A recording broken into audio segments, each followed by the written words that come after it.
Last lecture में जहाँ तक हमने पढ़ा था वहाँ से आगे बढ़ते हैं। होमवर्क आपने नोट कर लिया होगा।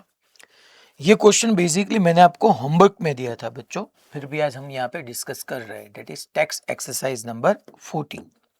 देखिए इसमें किया गया है कि figure shows the position time graph. Again बच्चों यहाँ पे हमको गिवन है पोजीशन टाइम ग्राफ, ओके, जिसकी हेल्प से हम उसका स्लोप आपको वेलोसिटी बताएगा।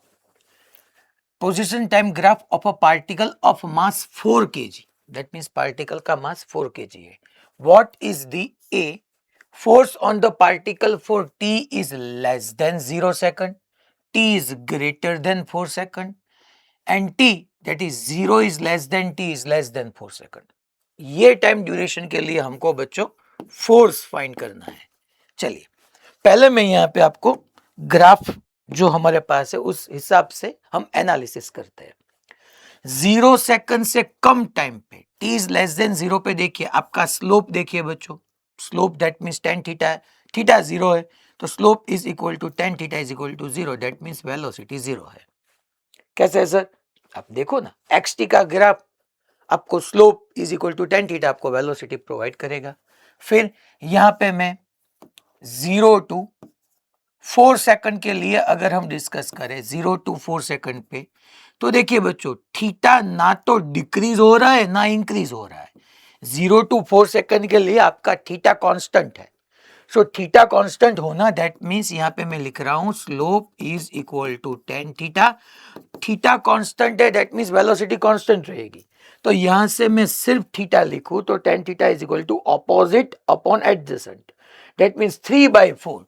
तो 3/4 ये आपकी वेलोसिटी हो गई। सो 0 टू 4 सेकंड के लिए वेलोसिटी कांस्टेंट है एंड थीटा लेस देन 90 होने की वजह से वो वेलोसिटी पॉजिटिव भी हम बोलेंगे। सो 0 टू 4 सेकंड के लिए ये वेलोसिटी आपको पॉजिटिव मिलेगी। सो 0 टू 4 सेकंड के लिए वेलोसिटी बच्चों पॉजिटिव रहेगी, थीटा लेस देन 90 है एंड वेलोसिटी कांस्टेंट है दैट इज 3/4 मीटर पर सेकंड। 4 टू ऑनवर्ड आप देखो तो अगेन बच्चों यहाँ पे किसी भी जगह आप स्लोप कंसीडर करो। पहले टेंजेंट, टेंजेंट के बाद slope is equal to tan theta, theta 0, tan 0 0, तो फिर से बच्चों वेलोसिटी 0। सो पहले वेलोसिटी 0 थी, 4 सेकंड तक वेलोसिटी कांस्टेंट रही, मैं ऐसा नहीं बोलूंगा इंक्रीज हुई। 0 टू 4 सेकंड तक वेलोसिटी कांस्टेंट रही, फिर से आफ्टर 4 सेकंड ऑनवर्ड्स वेलोसिटी 0 हो गई। चलिए सर इसकी हेल्प से हम क्या करने वाले हैं, यहाँ पे हमको बेसिकली फोर्स बताना है, ए पोर्शन। और पहला जो हमारा टाइम का ड्यूरेशन है वो t इज लेस देन 0 है। आप देखो जब टाइम लेस देन 0 था उस टाइम पे वेलोसिटी आपकी 0 थी, वेलोसिटी 0 थी that means change in velocity भी 0 हुआ, that means acceleration 0। Sir acceleration में क्यों चले गए? क्योंकि बच्चों मेरे को फोर्स डिफाइन करना है। So velocity 0, change in velocity 0, acceleration 0, we know that F is equal to ma, a 0 होगा तो आपका फोर्स 0 होगा। So पार्टिकल पे t is less than 0 second पे कोई फोर्स लगने वाला नहीं है, फोर्स 0 होगा। देन दूसरा हम देखते हैं t is greater than 4 second के लिए, चलिए t is greater than 4 second, और फिर जो लास्ट में डिस्कस करना है that is 0 is less than t is less than 4 second. चलिए t is greater than 4 second के लिए भी सेम फंडा बच्चों, वेलोसिटी आपकी 0 है, देखो यहाँ पे, तो अगेन मैं यहाँ पे लिखूंगा velocity 0, that means change in velocity 0, that means बच्चों यहाँ पे एक्सीलरेशन 0, तो आपको F is equal to ma लिखना है, तो a 0 तो force 0। 0 is less than t is less than 4 second, 0 से 4 सेकंड तक बच्चों वेलोसिटी आपकी है +3/4 मीटर पर सेकंड, मगर ये कांस्टेंट है ना। 0 टू 4 सेकंड का ग्राफ स्ट्रेट लाइन है, देखिए थीटा ना तो बढ़ रहा है ना घट रहा है, तो theta constant that means tan theta constant that means velocity constant. Velocity constant का मीनिंग एक्सीलरेशन तो 0 ही हुआ ना, क्योंकि velocity constant that means velocity में चेंज 0 और एक्सीलरेशन का फॉर्मूला है change in velocity upon time. तो यहाँ पे भी बच्चों एक्सीलरेशन आपका 0 होगा और acceleration 0, so F is equal to आपको ma लिखना है, a 0 है तो वहां पे भी फोर्स आपका 0 ही रहेगा। तो यहाँ पे each and every time duration के लिए फोर्स 0 रहने वाला है। ये ए पार्ट हमारा खत्म हो गया। बी में क्या है देखिए, बी में हमको फाइंड करना है impulse at T is equal to 0 and T is equal to 4 second. Consider one dimensional motions only. हमको सिर्फ वन डायमेंशनल मोशन के बारे में यहाँ पे डिस्कस करना है। चलिए पहले हम impulse at t is equal to 0 second find करते हैं। सर क्या करना है, इंपल्स का हमने फॉर्मूला डिस्कस किया था। Impulse is equal to change in momentum भी हो सकता है, या f इंटू डेल्टा टी भी हो सकता है, या अगर फोर्स वेरिएबल हो तो इंटीग्रेशन एफ डी टी भी हो सकता है। चलिए ओके, ये बात हमको समझ में आ गई। यहाँ पे क्या करना है, फोर्स की हेल्प ले पाएंगे नहीं, फोर्स का तो फोर्स के लिए एक्सेलरेशन चाहिए, कुछ नहीं है, तो हम डायरेक्टली इंपल्स निकालेंगे चेंज इन मोमेंटम से। So final momentum minus initial momentum. Sir final और इनिशियल कब लिखना है, आपको मैंने लास्ट प्रॉब्लम में भी बताया था, हमने वहां पे डिस्कस किया था, याद कीजिए बच्चों। यहाँ पे x कुछ सेंटीमीटर में था, t सेकंड में था, ऐसा ग्राफ था 2 सेकंड तक, फिर 4 सेकंड, फिर 6 सेकंड, फिर 8, ऐसा कुछ ग्राफ था। वहां पे भी 2 सेकंड के लिए जब आपको इंपल्स फाइंड करना था तो आपने वहां पे यूज किया था m into V final minus V initial, और वी फाइनल और V initial before 2 second and after 2 second. तो ऑलवेज वही फंडा यहां पे है, इंपल्स जब हमको फाइंड करना है और उसके लिए चेंज इन मोमेंटम निकालना है, तो चेंज इन मोमेंटम के लिए आपको वही यहां पे फंडा लगाना होगा कि देखिए v final minus v initial में m को अगर कॉमन ले लूं तो v final minus v initial होगा। सिर्फ फाइनल कब, आपको t is equal to 0 second पे इंपल्स चाहिए, तो आप 0 प्लस सेकंड पे वेलोसिटी लीजिए और बिफोर 0 सेकंड वेलोसिटी लीजिए। सो v0 प्लस का मीनिंग होगा after 0 second velocity, and v0 minus का होगा बिफोर 0 सेकंड वेलोसिटी। आप लिख भी सकते हो आफ्टर 0 सेकंड, बिफोर 0 सेकंड। जब भी अगर t is equal to 1 second पे मुझे निकालना है तो यहां पे नहीं पॉसिबल होगा, अगर निकालना है तो 1 सेकंड के पहले कितनी है वो इनिशियल, और 1 सेकंड के बाद जस्ट आफ्टर, ये प्लस का मीनिंग 0 प्लस। तो देखिए इंपल्स मास क्या है बच्चों, 4 kg। 0 सेकंड के बाद वेलोसिटी, सर 1 सेकंड 2 सेकंड कब, कांस्टेंट है 4 सेकंड का, देखिए तो क्या है 0 सेकंड के बाद 0 to 4 के लिए 3/4, सो 3/4 माइनस इनिशियल कितनी है 0, 4 कैंसल आउट होगा तो 3 kg इंटू मीटर पर सेकंड, या आप बच्चों न्यूटन इंटू सेकंड भी लिख सकते हो। ये impulse at t is equal to 0 second हुआ। अब हमको फिर से बताना है impulse at t is equal to 4 second. चलिए डिस्कस करते हैं। तो यहां से फिर से बच्चों I is equal to final momentum minus initial momentum, mass तो अब तक आपका कांस्टेंट रहेगा, 4 सेकंड पे है, सो 4 सेकंड के बाद just after 4 second velocity and just before 4 second velocity, इसको मैं लिखूंगा v4 प्लस और minus v4 minus, for just after 4 second and just before 4 second. ठीक है, मास कितना हुआ 4 kg। ओके, 4 सेकंड के बाद वेलोसिटी देखिए बच्चों, just after 4 second, just after 4 second velocity 0 है देखिए, और माइनस 4 सेकंड के पहले वेलोसिटी 3/4 और वो पॉजिटिव है, सो 3/4। तो यहाँ पे 0 माइनस 3/4, 4 कैंसल आउट हो जाएगा, तो यहाँ पे इंपल्स होगा -3 kg इंटू मीटर पर सेकंड। फिनिश, यहाँ पे +3, यहाँ पे -3। क्लियर सबको, श्योर, ओके फाइन।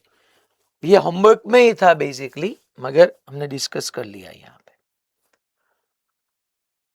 तो यहाँ पे 3 और -3 देखो। अब बच्चों टेक्स्ट एक्सरसाइज नंबर 11, ये प्रोजेक्टाइल मोशन का ही फंडा है। याद कीजिए हमने प्रोजेक्टाइल मोशन पढ़ा था, उसमें फर्स्ट हमने डिस्कस किया था ground to ground projectile motion, second हमने पढ़ाया था projectile motion from a tower of height h, वहां से भी स्ट्रेट थ्रो किया था, वहां से अपवर्ड, वहां से डाउनवर्ड, ऐसे। फिर थर्ड, जो जिस बच्चों ने मींस एडवांस के लिए प्रिपेयर कर रहे हैं, वहां पे हमने देखा था projectile motion from an incline plane. और फोर्थ टाइप आज हम ये एग्जाम्पल के थ्रू पढ़ने वाले हैं, that is projectile motion from a moving reference frame. ये अगर थियरी का हमको नाम देना है तो वो ये है, projectile motion from a moving reference frame, from a moving reference frame. ये थियरी भी है और ये क्वेश्चन दोनों एक साथ यहां पे हम डिस्कस करने वाले हैं। चलिए, solution. A truck starts from rest, that means कि जो ट्रक की इनिशियल वेलोसिटी होगी वो 0 है। Truck starts from rest and accelerates uniformly at 2 metre पर सेकंड स्क्वायर। ट्रक एक्सेलरेट हो रहा है।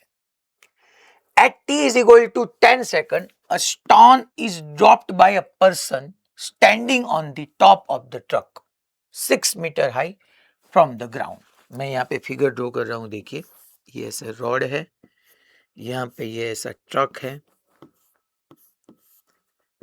ये ट्रक की इनिशियल जो वेलोसिटी होगी वो 0 है, मैं लिख रहा हूँ ट्रक की इनिशियल वेलोसिटी 0 है। ट्रक का एक्सेलरेशन बच्चों 2 मीटर पर सेकंड स्क्वायर है। ट्रक पे कोई एक पर्सन खड़ा हुआ है, standing on a top of truck. देखिए person standing on the top of the truck, यहाँ पे कोई खड़ा है जिसकी हाइट जो है वो स्टोन ड्रॉप करने वाला है, वो स्टोन की ग्राउंड से हाइट 6 मीटर है। At t is equal to 10 second a stone is dropped, t is equal to 10 second पे यहां से उसने स्टोन को ड्रॉप किया, ये स्टोन है बेसिकली बच्चों, और t is equal to 10 second पे उसने स्टोन को ड्रॉप किया है। Is dropped by a person standing on the top of the ground 6 meter high from the ground. What are the first A velocity and B acceleration of the stone at t is equal to 11 second. यहाँ पे बच्चों हमको velocity बतानी है और t is equal to 11 second पे, t is equal to 11 second पे acceleration बताना है। ये बच्चों नीट का डायरेक्ट PYQ है, शायद 21 या 22 का होगा, अब तक कोरोना ही था, डायरेक्ट यही था। और उसमें भी कितना इजी टास्क था वो आप लास्ट में मैं आपको बताऊंगा, डिस्कस करूंगा।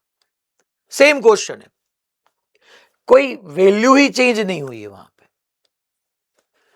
तो यहां पे ये ट्रक पहले इनिशियली स्टेशनरी था, फिर एक्सेलरेट मोशन किया, यूनिफॉर्मली एक्सेलरेट हुआ। 10 सेकंड पे ये जो पर्सन है उसने स्टोन को ड्रॉप किया, और 11 सेकंड में, दैट मींस आफ्टर 1 सेकंड, मुझे वो स्टोन की वेलोसिटी एंड एक्सेलरेशन बताना है। डायरेक्टली हम बता सकते हैं कि 10 सेकंड पे आपने ड्रॉप किया है, तो 11 सेकंड पे वो अगर कहीं एयर में होगा तो एयर में बच्चों एक ही फोर्स है, दैट इज ग्रेविटेशनल फोर्स, और उसकी वजह से एक ही एक्सेलरेशन आएगा, दैट इज ग्रेविटेशनल एक्सेलरेशन, और उसकी वैल्यू 10 मीटर पर सेकंड स्क्वायर है। तो हमको एक्सेलरेशन का आंसर तो डायरेक्टली मालूम हो गया, g is equal to 10 metre पर सेकंड स्क्वायर। अगर एक ही ऐसा ऑप्शन होता जिसमें g की वैल्यू 10 होती तो वो ही हमारा डायरेक्टली आंसर होगा। हमको वेलोसिटी फाइंड वहां पे नहीं करना है, आज हमको सीखना है वहां पे। तो डायरेक्टली आप बता सकते हो कि अगर वेलोसिटी और एक्सेलरेशन दोनों वहां पे फाइंड करना था, और डिफरेंट g की वैल्यू वहां पे गिवन होगी, और आपको मालूम है कि 11 सेकंड पे, that means after 1 second ball कहीं पे एयर में ही होगा, और एयर में बॉल होगा तो हम सिर्फ ग्रेविटेशनल फोर्स ही कंसीडर कर रहे हैं। तो उस हिसाब से डायरेक्टली जिस भी ऑप्शन में 10 होगा आपको टिक करना है। अगर दो ऑप्शन ऐसे हुए कि जिसमें आपका ग्रेविटेशनल एक्सेलरेशन 10 गिवन है, तब आपको फिर वेलोसिटी फाइंड करना पड़ेगा। हमको तो पता होना ही चाहिए कैसे निकालते हैं वेलोसिटी वो, मगर शॉर्ट में भी आप ऐसे आंसर दे सकते हो। चलिए वेलोसिटी। अब बच्चों क्या हुआ, ये इनिशियली रेस्ट पे था, ओके ठीक है। जब ये स्टोन को आपने ड्रॉप किया t is equal to 10 second पे, क्या तब जो ट्रक था वो स्टेशनरी था? नहीं, तब तो वो चल रहा था। हमने बताया था जब भी कोई बॉडी ऐसी reference frame, in short moving reference frame से सेपरेट होगी, उस टाइम पे उस बॉडी को magnitude of velocity and direction of velocity दोनों मिलेगा। जब भी कोई बॉडी ऐसी रेफरेंस फ्रेम से सेपरेट हो रही है जो या तो कांस्टेंट वेलोसिटी से चल रही है या कांस्टेंट एक्सेलरेशन से चल रही है, उसको दो चीजें मिलेगी, first that is magnitude of velocity and second direction of velocity. तो फर्स्ट हमको यहां पे फाइंड करना है velocity of truck, velocity of truck at t is equal to 10 second. क्यों? क्योंकि ये एक्सेलरेटेड मोशन कर रहा है, तो यहां पे फॉर्मूला हमारा होगा ट्रक की 10 सेकंड पे final velocity is equal to truck की initial velocity v is equal to v0 plus at, truck का एक्सेलरेशन इनटू टाइम। चलिए फिर यहाँ पे वैल्यू पुट करते हैं, ये तो बच्चों बेसिकली 0 है। सो ट्रक की वेलोसिटी, ट्रक का एक्सेलरेशन कितना है 2, और कितने टाइम पे 10 सेकंड के बाद आपने drop, sorry at t is equal to 10 second drop किया है, तो t is equal to 10 second तक वो एक्सेलरेट होता हुआ 20 मीटर पर सेकंड की वेलोसिटी अचीव कर रहा है। दैट मीन्स ये बात पक्की है कि 10 सेकंड पे जब मैं ये स्टोन को ड्रॉप करने वाला हूं तो ये स्टोन के पास हॉरिजॉन्टल डायरेक्शन में एक कांस्टेंट वेलोसिटी होगी एक्स डायरेक्शन में, दैट इज 20 मीटर पर सेकंड। ये जो स्टोन है उस पे डाउनवर्ड जी ग्रेविटेशनल एक्सेलरेशन डाउनवर्ड तो है, यस इनिशियली वाई डायरेक्शन में स्टोन के पास कोई वेलोसिटी नहीं है, मगर जी डाउनवर्ड है, उस हिसाब से इसके पास हॉरिजॉन्टल में कांस्टेंट वेलोसिटी और वाई में कांस्टेंट एक्सेलरेशन, तो ये बॉल ऐसे प्रोजेक्टाइल मोशन करेगा। क्योंकि आप याद कीजिए जब भी हॉरिजॉन्टल में कांस्टेंट वेलोसिटी और वाई में कांस्टेंट एक्सेलरेशन, उस टाइम पे आपको मैंने बताया है कि सिर्फ और सिर्फ वो पाथ प्रोजेक्टाइल होगा। चलिए देखते हैं अब vt is equal to 20 metre पर सेकंड। अब यहां पे हम डिस्कस करते हैं, ये ट्रक की आई, यहां पे अगर मैं आपको स्टोन की पूछूं हॉरिजॉन्टल 20 ही होगी, यहां पे पूछूं 20 ही होगी, ऑलवेज 20। अब किस डायरेक्शन में बतानी है, तो आपके पास x डायरेक्शन की वेलोसिटी तो आ गई, यहाँ पे y पे भी है, और मेरे को यहाँ पे वेलोसिटी बतानी है x एंड y, ऐसा कुछ स्पेसिफाई नहीं करना है। चलिए y में, so velocity of stone at t is equal to 11 second, क्योंकि 10 सेकंड पे तो y में वेलोसिटी 0 थी, velocity of stone at t is equal to 11 second in y direction, in y direction. चलिए देखते हैं, तो हमको कौन सा फॉर्मूला यूज करना होगा, v is equal to v0 plus at, ये भी y में, ये भी y में, ये भी y में, v0 y देखिए 0, so vy is equal to 0 plus ay, y direction में एक्सेलरेशन देखो g ही है, सो g की जगह 10 और t की जगह, अरे 10 to 11, 1 सेकंड तक उसने y डायरेक्शन में ट्रैवल किया, सो आफ्टर 1 सेकंड उसकी वेलोसिटी, तो यहाँ पे मेरे को 1 ही लिखना है। बहुत सारे बच्चे यहाँ पे 11 लिख डालते, अरे 10 to 11, 1 सेकंड तक ही उसने y डायरेक्शन में मोशन किया है, तो 1 सेकंड के बाद ही वेलोसिटी लिखनी होगी ना। यस, अगर आपको साइन कन्वेंशन यूज करना है तो vy भी माइनस होगा, क्योंकि जहां से आपने ड्रॉप किया है वहां से upward plus, downward minus, so vy minus और आपका g भी minus, so vy is equal to 10 metre पर सेकंड। आपको आंसर मिल गया, सिंपल यार। सर तो आंसर क्या 20 होगा या 10 होगा? नहीं, यहाँ पे after t is equal to 1 second, after t is equal to 1 second या at t is equal to 11 second, stone के पास वेलोसिटी x में भी होगी y में भी होगी, x में कितनी है 20, y में कितनी है 10, सो आपको आंसर देना होगा under root of 20 square plus 10 square. Directly 30 नहीं बोलना है, क्योंकि x और y ऐसे दो डायरेक्शन में वेलोसिटी है, तो उसका हम डायरेक्ट सम नहीं कर सकते, तो यहाँ पे under root 20 square plus 10 square आप सिंप्लीफाई करोगे, आपको आंसर मिल जाएगा। t is equal to 11 second पे ये वेलोसिटी हो गई। अब यहाँ पे एक चीज आप और देखो, यहाँ पे आंसर तो आ गया, आप देखिए हमारा प्रॉब्लम फिनिश हो गया। ये 20x में, y में 10 बच्चों, आप सिंप्लीफाई करो 22.4 आपको मिल जाएगा। मगर यहाँ पे पहले आपको ये भी चेक करना होगा कि t is equal to 11 second पे वो था कहाँ। वो मीन्स कौन? स्टोन। स्टोन कहाँ पे था? तो दैट मीन्स मैं यहाँ पे आपको कैलकुलेट करा रहा हूं that displacement of stone in 1 second. Displacement of stone in 1 second. 1 second में स्टोन का डिस्प्लेसमेंट कितना है देखिए। So d t is equal to v0t into t plus half A T square. बच्चों स्टोन के लिए है तो मैं यहाँ पे ds is equal to v0s into t plus half s into t square. चलिए, मुझे यहां से डाउनवर्ड बच्चों माइनस है तो मुझे स्टोन का डिस्प्लेसमेंट वाई डायरेक्शन में वो कितना चला वो मुझे चाहिए, तो माइनस वाई मैंने लिखा। स्टोन का वाई डायरेक्शन में इनिशियल तो जीरो ही है। देखिए वाई में स्टोन इनिशियली तो वो जब उसको रिलीज किया तो एक्स पे उसकी वेलोसिटी थी, वाई में तो जीरो। हाफ एस की जगह -10 इंटू टी इन 1 सेकंड। सर 1 सेकंड क्यों? 10 पे छोड़ा, 11 पे सब आपको पूछा गया है तो यहाँ पे 1, तो y आपको मिल जाएगा 1 square, that means 5 meter. That means बच्चों at t is equal to 11 second वो स्टोन यहाँ पे कहीं होगा, क्योंकि वो जब आपने उसको फ्री रिलीज किया था तब वो ग्राउंड से 6 मीटर हाइट पे था।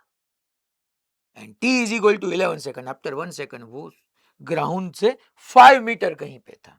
उसकी y 5 थी, सॉरी ग्राउंड से 1, जहां से आपने रिलीज किया वहां से 5 मीटर वो डाउनवर्ड था और ग्राउंड से 1 था यहाँ पे। यहाँ पे भी उसकी हॉरिजॉन्टल वेलोसिटी 20 मीटर पर सेकंड थी और वर्टिकल में 10 मीटर पर सेकंड थी। जहां से फ्री किया है, रिलीज किया है, वहां से डाउनवर्ड 5, ग्राउंड से अपवर्ड 1। अगर 12 या 13 सेकंड पे पूछा होता तो हो सकता कि वो स्टोन ग्राउंड पे गिर गया होगा। आपको वो भी क्लियर होना चाहिए कि ग्राउंड पे गिर गया, फिर वहां से वो बाउंस बैक हुआ या नहीं हुआ वो अलग बात है। इसी क्वेश्चन में अगर जेई या नीट में नेक्स्ट ईयर में ऐसा क्वेश्चन हमको पूछे कि find position vector at T is equal to 11 second, so T is equal to 11 second पे हमको पोजीशन वेक्टर बताना है, तो आपको मालूम है कि 11 सेकंड पे उसकी कुछ एक्स में भी पोजीशन रही होगी, वाई में भी रही होगी। जहां से आपने रिलीज किया वहां से वाई में कितना गया बच्चों? 5, आपको मालूम है। सो x i caret plus Y j carat, तो x कितना, x में कितना चला वो देखना है, नो प्रॉब्लम। x डायरेक्शन में कोई फोर्स है ही नहीं तो x में तो हमको क्या लिखना है बच्चों? x में simple velocity is equal to displacement upon time. चलिए, क्योंकि हॉरिजॉन्टल में यूनिफॉर्म मोशन है, सो डिस्प्लेसमेंट टाइम 1 सेकंड और वेलोसिटी कितनी 20, सो x में वो चला 20 मीटर, 20 आई कैरेट x में, और y में आपको मालूम है अगर नेगेटिव y में लिखना है तो -5 j कैरेट। ये पोजीशन वेक्टर मिल गई आपको। एक्स में कितनी पोजीशन थी और वाई में कितनी थी। कब से जब आपने स्टोन को ड्रॉप किया वहीं से एक्स में कितना चला, वहीं से वाई में कितना चला। इसको और मैं टफ कर सकता हूं, टोटल ट्रक ने कितना हॉरिजॉन्टल डिस्टेंस ट्रैवल किया वो भी हम पूछ सकते हैं कि जब तक वो बॉल ने आपको रिलीज किया t is equal to 10 second पे, t is equal to 11 second पे वो यहीं था, तो t is equal to 11 second में ट्रक ने कितना हॉरिजॉन्टल डिस्टेंस ट्रैवल किया, तो वहां पे 0 से 11 सेकंड के लिए बात हो रही है। तो यहाँ पे आपको रीड करना है, सिचुएशन दिमाग में लानी है कि क्या बताया गया है और क्या हमको फाइंड करना है। ठीक है, क्लियर? सबको क्लियर?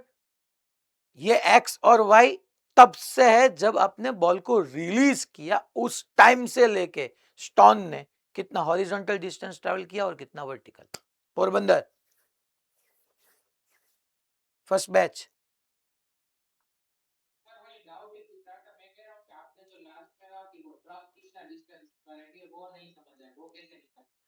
मैंने ऐसे बताया कि t is equal to 11 second पे ट्रक ने कितना डिस्प्लेसमेंट किया, तो वहां पे आपको यूज करना है d is equal to v0t plus half A T square.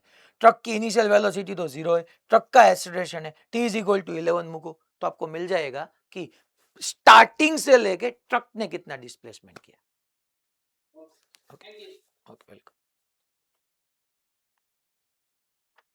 तो ये क्वेश्चन हमारा यहाँ पे फिनिश हो गया।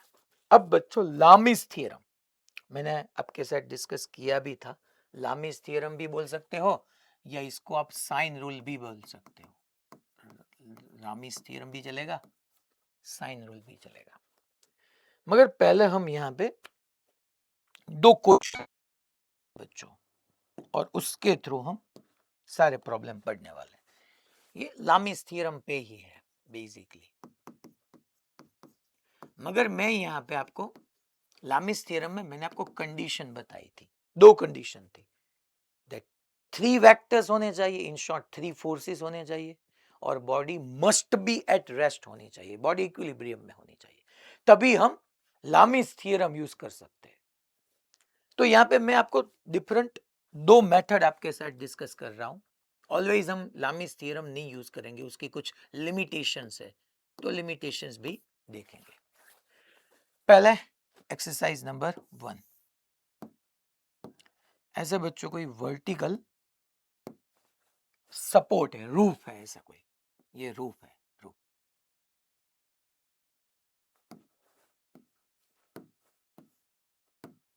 रूफ के साथ हम यहाँ पे स्ट्रिंग कनेक्ट कर रहे हैं, ये रूफ है। यहाँ पे ऐसे हम स्ट्रिंग कंसीडर करेंगे, ये पहली स्ट्रिंग,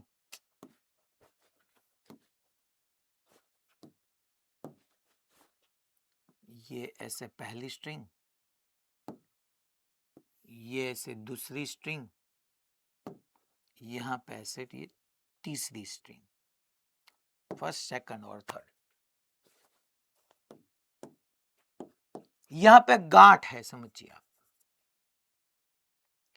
और जो यहाँ पे ये आपकी फर्स्ट स्ट्रिंग, ये आपकी सेकंड, ये आपकी third, all strings are ideal, तीनों स्ट्रिंग आइडियल है, ये मैं लिख रहा हूं यहां पे, all strings are ideal. String ideal का मीनिंग है स्ट्रिंग मासलेस है, फ्रिक्शनलेस है, इनएक्सटेंसिबल भी है। दैट मीन स्ट्रिंग में हमको इनएक्सटेंसिबल लेना है, स्ट्रिंग की लेंथ इंक्रीज या डिक्रीज नहीं हो सकती, वो इनएक्सटेंसिबल है। All strings are ideal. Okay, अच्छी बात है। चलिए फिर यहां पे मैं एक 2 kg का ब्लॉक यहां पे मैं एडजस्ट कर रहा हूं, ऐसे देखिए, ये कुछ आपका 2 kg का ऐसा ब्लॉक है, यहाँ पे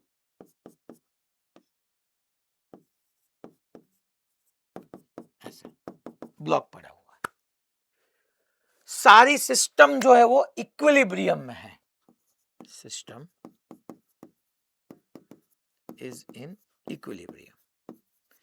दैट मीन्स ऐसा नहीं है ये जो रूफ है और रूफ के साथ यहाँ पे 3 आइडियल स्ट्रिंग है, ब्लॉक है, ये कोई ऐसे नहीं है कोई लिफ्ट में है और लिफ्ट अपवर्ड ट्रैवल कर रही है, फिर भी वो लिफ्ट एसिलेट भी हो सकती है, रिटार्ड भी हो सकती है, अपवर्ड भी ट्रैवल कर सकती है, डाउनवर्ड भी ट्रैवल कर सकती है।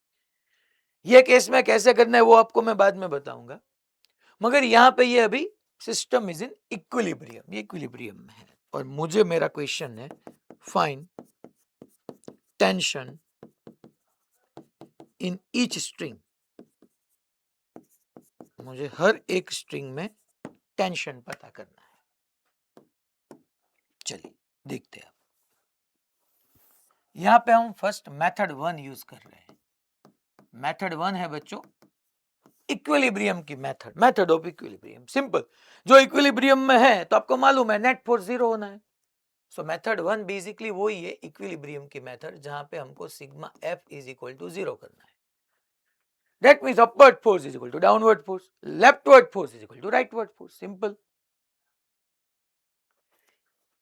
यहां तक है सब कुछ गिवन है। और एक चीज यहां पे आपको गिवन होगी और वो ये है बच्चों कि ये जो फर्स्ट स्ट्रिंग है ना वो रूफ के साथ 37 डिग्री एंगल पे है और सेकंड स्ट्रिंग है ना वो 53 डिग्री एंगल पे। मैंने आपको और परेशान किया है, मैं यहाँ पे 30-60 भी लिख सकता हूँ, फिर भी आपको ये वैल्यूज रिपीट हो इसलिए मैंने यहाँ पे 37 और 53 लिखा है। चलिए अब हम क्वेश्चन स्टार्ट करते हैं। यहाँ पे उसका सॉल्यूशन होगा। कितना गिवन होगा? तीनों आइडियल स्ट्रिंग है, ये एंगल, ये ब्लॉक का मास, ये सब गिवन होगा। हमको टेंशन निकालना है। चलिए तो यहां पे पहले बच्चों देखिए 2 kg को ये अर्थ जो है, अर्थ वो डेफिनेटली ग्रेविटेशनल फोर्स से उसको पुल करेगी। सो अर्थ 2 kg को ऐसे डाउनवर्ड पुल करेगा, दैट मीन्स 2g यहां पे आएगा। ओके ठीक है, वो पुल की वजह से ये ब्लॉक डाउनवर्ड जाना चाहेगा, मगर ये अगर डाउनवर्ड चला गया तो जो आपकी स्ट्रिंग है वो एक्सटेंड हो जाएगी। हमको तो यहाँ पे इनएक्सटेंसिबल स्ट्रिंग है तो स्ट्रिंग उसको पुल करेगी। स्ट्रिंग का काम बच्चों पुल करना है, स्ट्रिंग कभी भी पुश नहीं कर सकती। और पुल ऑलवेज टुवर्ड होगा, पुश अवे होगा, पुल टुवर्ड होगा। तो ये 2 kg के ब्लॉक को ये स्ट्रिंग ऐसे पुल करेगी toward it, that means toward string. तो इसलिए मैंने टेंशन की डायरेक्शन ऐसे टुवर्ड स्ट्रिंग शो की है। यहां पे ये गांठ है ऐसे बच्चों। अच्छा ये आइडियल स्ट्रिंग है तो टेंशन सेम रहने वाला है। यहाँ पे थर्ड स्ट्रिंग है तो मैं यहाँ पे T3 बोलूंगा तो यहाँ पे ऐसे भी T3 होगा बच्चों। जब तक स्ट्रिंग चेंज ना हो तब तक टेंशन नहीं चेंज होने वाला है।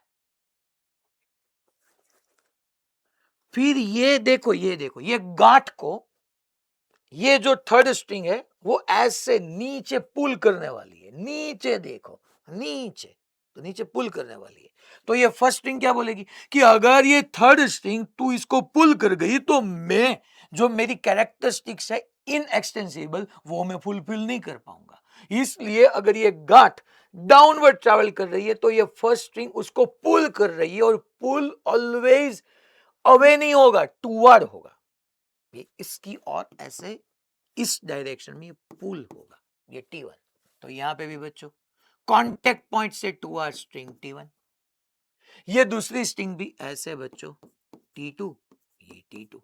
ये दूसरी स्ट्रिंग भी गांठ को अपनी ओर खींचेगी, अपनी ओर पुल करेगी तो T2।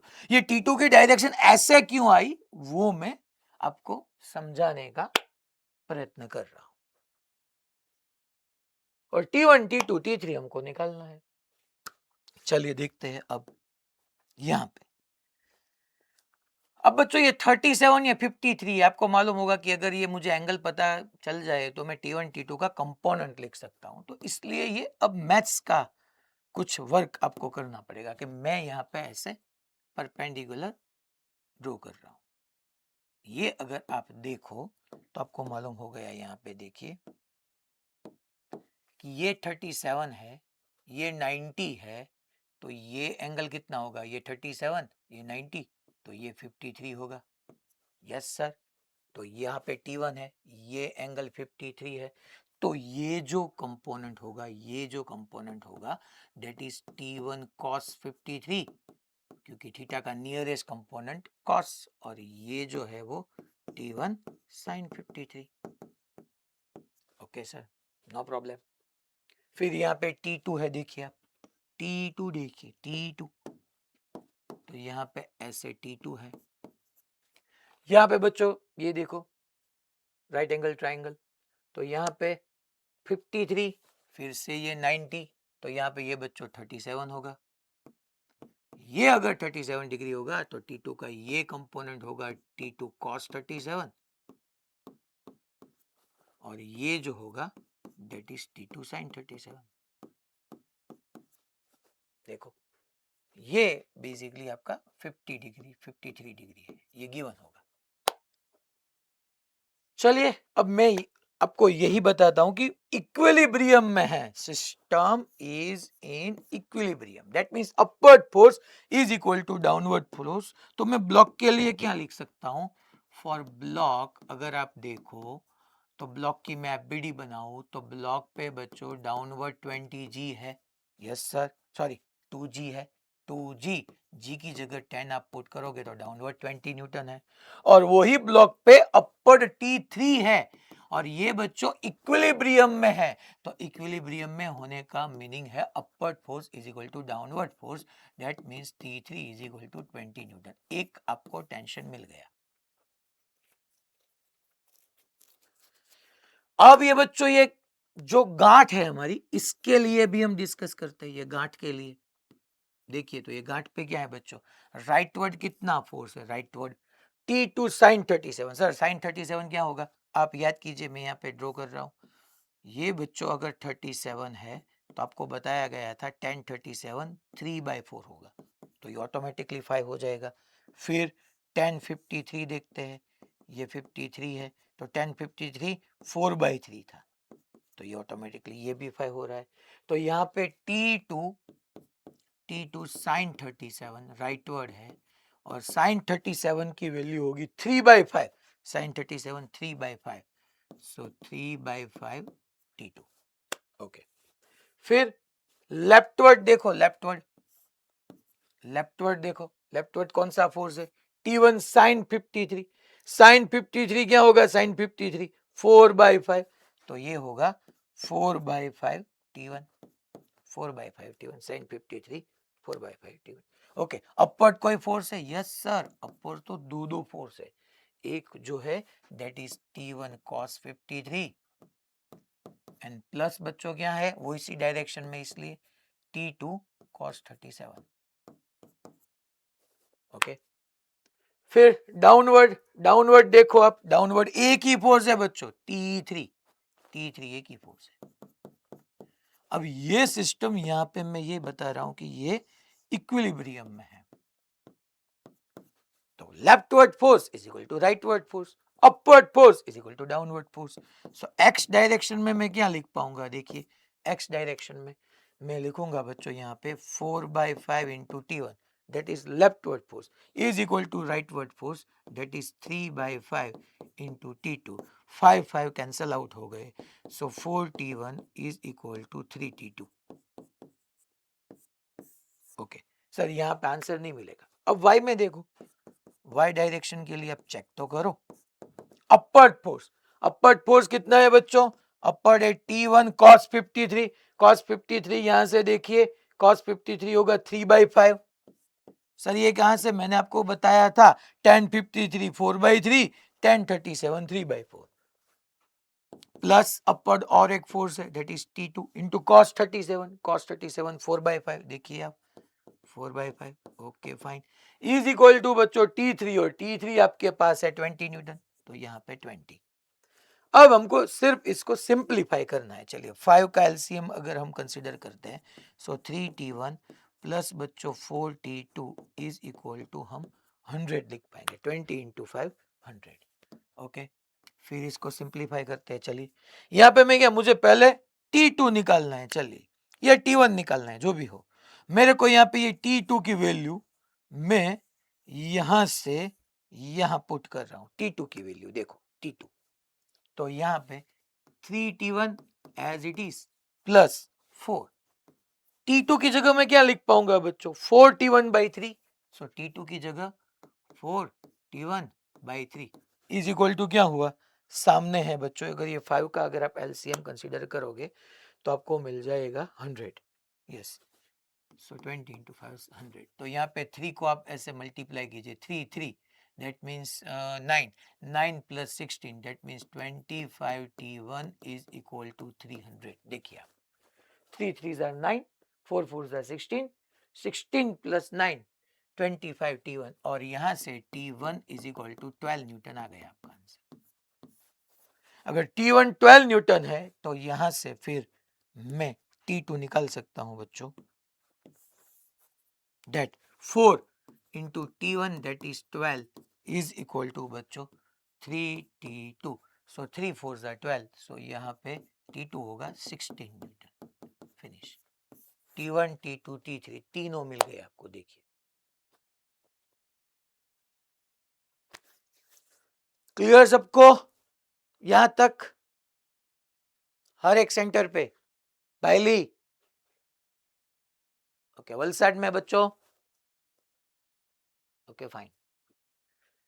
अब हम यही क्वेश्चन मेथड 2 लामिस थ्योरम से करते हैं। डेफिनेटली उसमें आंसर फास्ट आएगा, छोटा भी होगा फास्ट भी होगा, मगर उसकी कुछ लिमिटेशन है, वो मैं आपको बाद में बताता हूं। अब हम यहां पे मेथड 2 यूज करने वाले हैं, दैट इज लामिस थ्योरम या साइन रूल, जो भी आप इसको बोल सकते हो, लामिस थ्योरम या साइन रूल। आपको मैंने बताया था कि लामिस थ्योरम या साइन रूल क्या बोलता है, मिनिमम या आप जो भी बोलो वहां पे 3 फोर्सेस होने चाहिए। 2 फोर्सेस है, दैट मींस 2 वेक्टर या 4 वेक्टर के लिए वो एप्लीकेबल नहीं है, 3 फोर्सेस होने चाहिए। एंड सेकंड कंडीशन, तीनों का नेट वेक्टर सम 0 होना चाहिए, दैट मींस वो इक्विलिब्रियम में होना चाहिए। अब यहां पे देखिए, मैं फिर से ये गांठ ड्रॉ कर रहा हूं लामिस थ्योरम के लिए। इसको कैसे सॉल्व करना है लामी, आप देखो, आपको दोनों मेथड आनी चाहिए। छोटी ये होगी, मगर ये 3 फोर्स होगा तभी अप्लाई करेंगे, 4 होगा तो यही होगा। जेई का पीवाईक्यू है, आज ही होमवर्क में है, जेई का पीवाईक्यू है, वहां पे 4 फोर्सेस है, तो वहां पे आपको कंपोनेंट लेके ही करना है।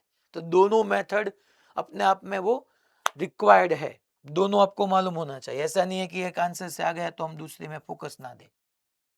चलिए, यहां पे अब मैं ये जो गांठ है, ये गांठ को आप देखो, ओके ठीक है सर। चलिए, इस पे T2 कंपोनेंटली लिखना है, सिर्फ एक ही फोर्स है, यहां पे T2 है, ओके नो प्रॉब्लम।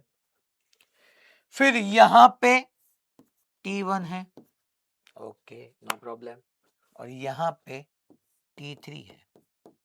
T3 की वैल्यू तो आपको मालूम ही है, दैट इज 20 न्यूटन, और वो तो आपको ऐसे ही ऑलवेज फाइंड करनी है।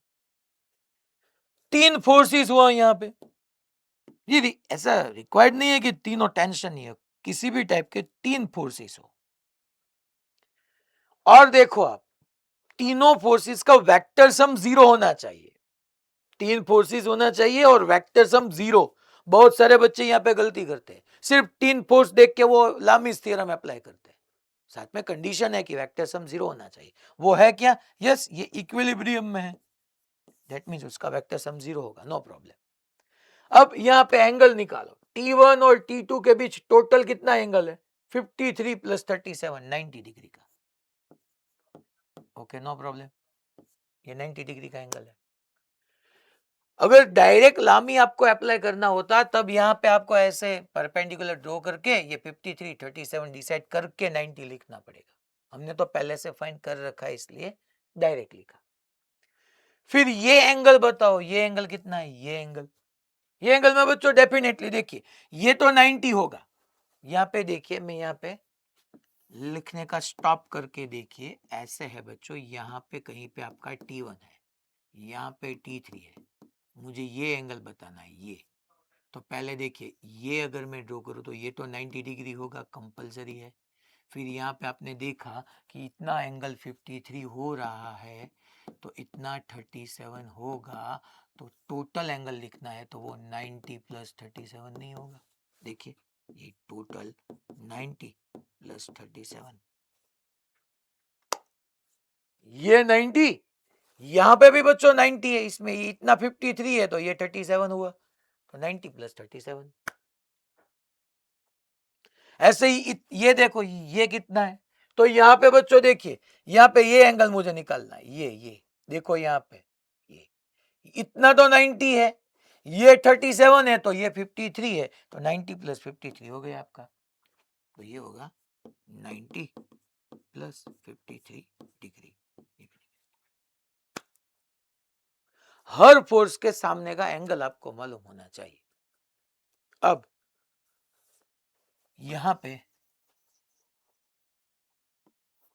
आपको डायरेक्टली लिखना है, लामिस थ्योरम क्या बताएगा, ये हम प्रूव भी करेंगे, साइन रूल या लामिस थ्योरम। शायद अगर किसी भी सेंटर पे चैप्टर नंबर 5 स्टार्ट हो गया होगा तो वहां पे डॉट प्रोडक्ट और क्रॉस प्रोडक्ट, तो क्रॉस प्रोडक्ट में वहां पे आपको प्रूव करना है कि साइन रूल के अकॉर्डिंग लामिस थ्योरम कैसे आपको मिलेगा वहां पे। तो मैं यहां पे लिखूंगा T1 एक फोर्स अपॉन उसके सामने का जो एंगल है वो साइन के साथ लिखना है, साइन ऑफ 90 प्लस 53 डिग्री, ऐसे आपको लिखना है। चलिए, दैट मीन्स मैं यहां पे लिखता हूं T1 upon sine of 90 plus 53 is equal to T2 के सामने का एंगल साइन के साथ, T2 के सामने 90 प्लस 37 है, तो साइन के साथ sine 90 plus 37 is equal to T3 upon sine के साथ उसका angle T3 upon sine 90। In short T1 force upon sine के साथ उसके सामने का एंगल, T2 अपॉन साइन के साथ उसके सामने का एंगल, T3 अपॉन साइन के साथ उसके सामने का एंगल। यहां पे बच्चों आप किसी भी दो को इक्वेट कीजिए, किसी भी दो को। पहले मैं ये दोनों को इक्वेट करता हूं, फिर बाद में वो दोनों को इक्वेट करूंगा। अगर ये दोनों को आप इक्वेट करते हो तो यहाँ पे T2 ठीक है, T3 आपको मालूम है बच्चों, T3 20 है मालूम है, साइन 90 होगा 1, और साइन 90 प्लस 37 करोगे तो आपको मालूम है कि अगर 90 प्लस 37 करते हैं 90 होगा तो साइन का कॉस हो जाएगा। अगर 90 होगा तो साइन का कॉस होगा, फंक्शन चेंज होगा, और साइन 90 प्लस 37 का कॉस 37, और 90 प्लस करोगे, आपको वो बच्चों मालूम होना चाहिए unit circle all S T C, 90 plus करोगे तो सेकंड क्वाड्रेंट होगा, सेकंड में साइन पॉजिटिव है, हमको एक्चुअल फंक्शन यहाँ पे देखना है तो एक्चुअल साइन ही है तो ये प्लस ही होगा। यहाँ पे T2 is equal to 20 into cos 37, cos 37 फिर से देखिए यहाँ पे कॉस 37 होगा 4/5, सो कॉस 37 4/5, 5 4 जार 20 एंड 4 4 जार 16, T2 इज इक्वल टू फिर से 16 न्यूटन आ रहा है। देखिए यहाँ पे भी 16 था, यहाँ पे भी 16 मिला हमको।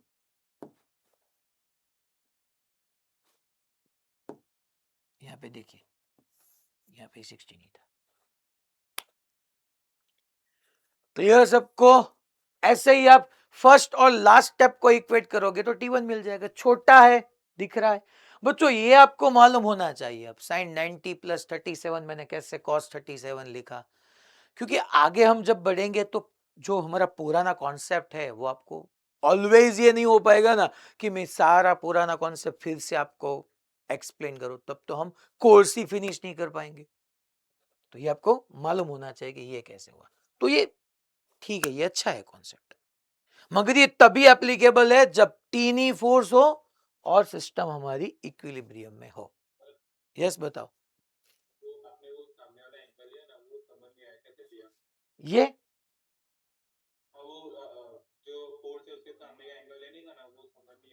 देखो यहाँ पे ये गांठ दिख रही है आपको, ये गांठ दिख रही है क्या यहाँ पे, ये जो है ओके। यहाँ पे देखो, आप माइक ऑन ही रखना बच्चा, ये T1 है, ये T2 है, ये T3 है, ये दोनों के बीच 90 कैसे हुआ वो पता चल गया। यस यहाँ से ये 37, ये 53, अगर मैं ऐसे यहाँ पे ड्रॉ करूँ तो ये 90 90, ये 90 ये 37 तो ये 53, ये 90 ये 53 तो 37, तो टोटल आपका हुआ 90। अब मुझे ये दोनों के बीच का एंगल पता करना है। देखो यहाँ पे ऐसे दिख रहा है, ये तो डेफिनेटली 90 होगा कि नहीं होगा। यहाँ पे मैं ऐसे बताता हूं, ये तो 90 होगा कि नहीं होगा। मैं अगर नेगेटिव एक्स में ऐसे डॉटेड लाइन ड्रॉ करूं तो ये 90 होगा। यहाँ पे देखो तो ये दोनों के बीच कितना एंगल है, ये दोनों के बीच यहाँ पे टोटल कितना होना चाहिए 90, ये कितना है, ये देखो 53, तो ये रिमेनिंग कितना होना चाहिए, रिमेनिंग 90 माइनस 53 दैट मींस 37, तो ये हुआ आपका 37, ये हुआ 90, तो टोटल हो गए 90 प्लस 37। ठीक है, ऐसे आपको नेगेटिव एक्स इमेज करनी है, एज्यूम करनी है कि यहाँ पे नेगेटिव एक्स एज्यूम करो तो ये तो 90 हो गया, नेगेटिव एक्स नेगेटिव वाई 90। अब ये देख लो ये 37 हुआ। ऐसे ही यहाँ पे आप देखोगे तो ये 53 होगा और ये 90 होगा, तो टोटल हो गया आपका, ये दोनों के बीच का टोटल एंगल हो गया 90 + 53। क्लियर? और कोई सेंटर पे सबको क्लियर? पालनपुर, हाँ ठीक है, ओके। ये मोनाच में अभी कैमरा ऑन नहीं हो रहा है। अब हम और टफ क्वेश्चन डिस्कस करते हैं। ये आप इसमें कंफर्टेबल हो, अप्लाई करो, नो प्रॉब्लम, मगर कब? जब 3 फोर्सेस है और सिस्टम इक्विलिब्रियम में है। अब मैं यहाँ पे एक स्टेप क्वेश्चन को और टफ कर रहा हूं, देखिए एग्जांपल नंबर 2। फिर से हम पहले ऐसे रूफ कंसीडर करते हैं बच्चों। ये रूफ है,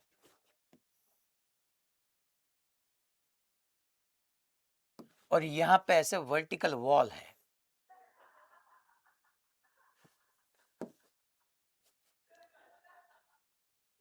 ऋत्विक सर, यहाँ पे आवाज आ रही है स्टूडियो में?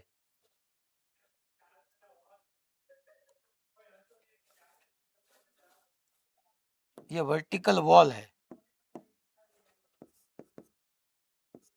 ये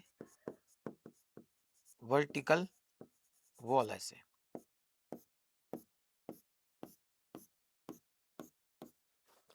फिर यहाँ पे मैं ऐसे स्ट्रिंग एडजस्ट कर रहा हूं, देखिए हॉरिजॉन्टल स्ट्रिंग भी होगी, वर्टिकल भी होगी। पहले यहाँ पे ऐसे स्ट्रिंग, यहाँ पे ऐसे एक स्ट्रिंग, यहाँ पे गांठ, यहाँ पे ऐसे स्ट्रिंग, यहाँ पे फिर से ये ऐसे एक स्ट्रिंग और,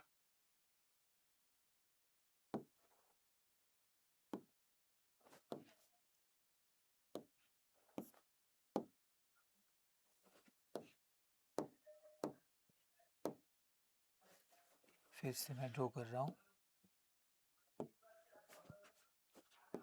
यहाँ पे ऐसे एक स्ट्रिंग, ये थर्ड स्ट्रिंग, फिर यहाँ पे एक और हॉरिजॉन्टल स्ट्रिंग, और यहाँ पे ये लास्ट में ये स्ट्रिंग। ऐसे टोटल मैंने 5 स्ट्रिंग बच्चों यहाँ पे ड्रॉ की है, 5 स्ट्रिंग। ये फर्स्ट, ये गांठ, ये सेकंड, ये थर्ड, ये फोर्थ, ये फिफ्थ, यहाँ पे दूसरी गांठ है। यहाँ पे ऑल स्ट्रिंग्स आर आइडियल मैं लिख रहा हूं, यहाँ पे ऑल स्ट्रिंग्स आर आइडियल। एक मिनट, यहाँ पे आवाज ज्यादा आ रहा है।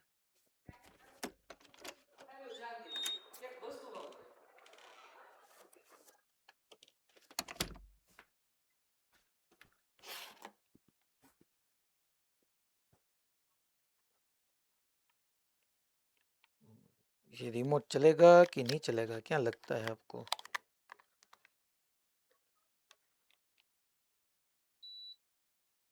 चला चला, चलिए। All strings are ideal. अब यहाँ पे मैं 4 kg का एक ब्लॉक, 2 kg 4 kg आप कुछ भी लिख सकते हो, यहाँ पे हमने 4 kg का ब्लॉक कनेक्ट किया है। चलिए, ये 4 kg का ब्लॉक। यहाँ पे देखो बच्चों, ये जो थर्ड स्ट्रिंग है ना, वो वर्टिकल के साथ 37 डिग्री पे है, ऐसे वर्टिकल के साथ 37 डिग्री पे। और यहाँ पे जो ये एंगल सबटेंड हो रहा है ना, वो भी, चलो वो भी मैं आपको बताता हूँ, 37 डिग्री ही है। चलिए, यहाँ पे क्वेश्चन होगा find tension in all string, find tension in all string. यहाँ पे आपकी लामी डायरेक्टली नहीं चल सकती, लामीज मेथड, जो लामिस फॉर्मूला थी, हाँ, हम ऐसे ऐसे इंडिविजुअली ये गांठ इसको सेपरेट करके हम लामिस थ्योरम अप्लाई कर सकते हैं, मगर डायरेक्टली नहीं चलेगी। सिस्टम यहाँ पे इक्विलिब्रियम में है, ये सारी जो सिस्टम है वो इक्विलिब्रियम में है। यहाँ पे ऐसा भी हो सकता है, ये क्वेश्चन में या प्रीवियस क्वेश्चन में, कि ऐसे सिस्टम को आप लिफ्ट में रख दो और वो लिफ्ट एसलेरेट हो रही है, तब क्या करना है? अगर लिफ्ट अपवर्ड एसलेरेट हो रही है तो अपवर्ड डायरेक्शन के फोर्स में से अपोजिट डायरेक्शन के फोर्स सब्ट्रैक्ट करो, is equal to M a लिखो, sigma F is equal to M a करना है। अगर ऐसा कोई क्वेश्चन आपके सामने आया तो ऐसे डील करनी है। अगर यही सिस्टम को मैं एक लिफ्ट में पुट करूं और वो लिफ्ट कांस्टेंट वेलोसिटी से चल रही है अपवर्ड या डाउनवर्ड, तो कुछ डिफरेंस नहीं होगा। इसको रेस्ट पे लेके आप सॉल्व करो या यूनिफॉर्म वेलोसिटी के साथ लेके सॉल्व करो, मगर एक्सेलरेशन होगा उस चीज में, वहां पे डिफरेंस होगा। तो ये इक्विलिब्रियम में है बच्चों, सिस्टम इज इन इक्विलिब्रियम में लिख रहा हूं यहां पे, system is in equilibrium.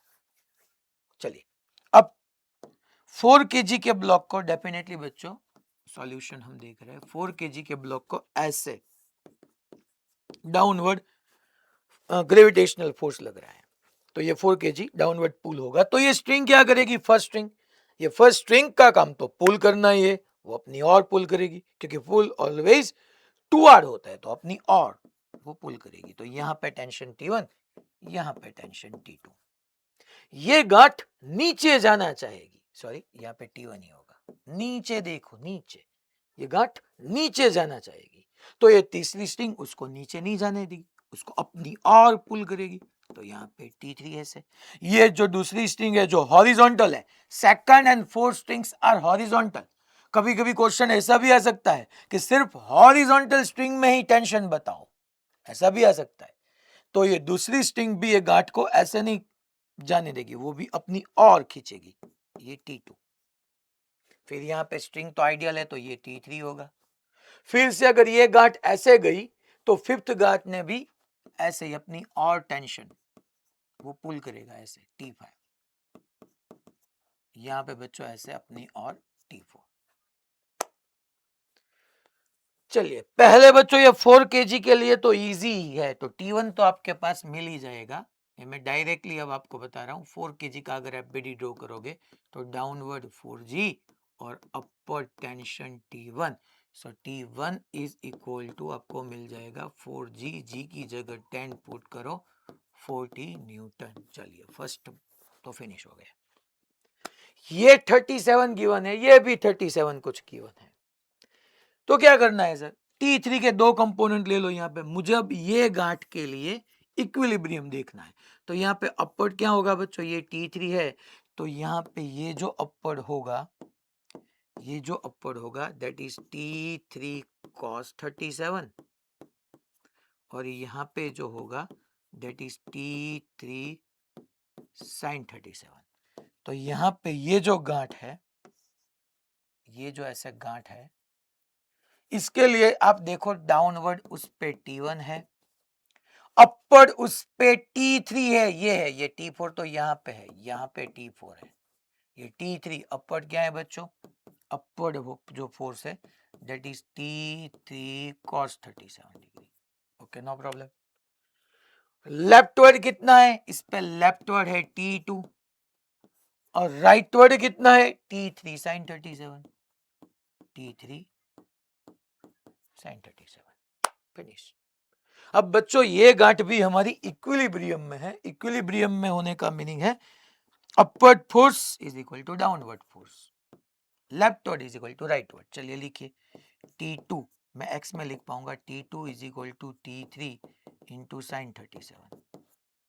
Okay, पहले y में लिखता हूं, चलिए डायरेक्टली T3 मिल जाएगा।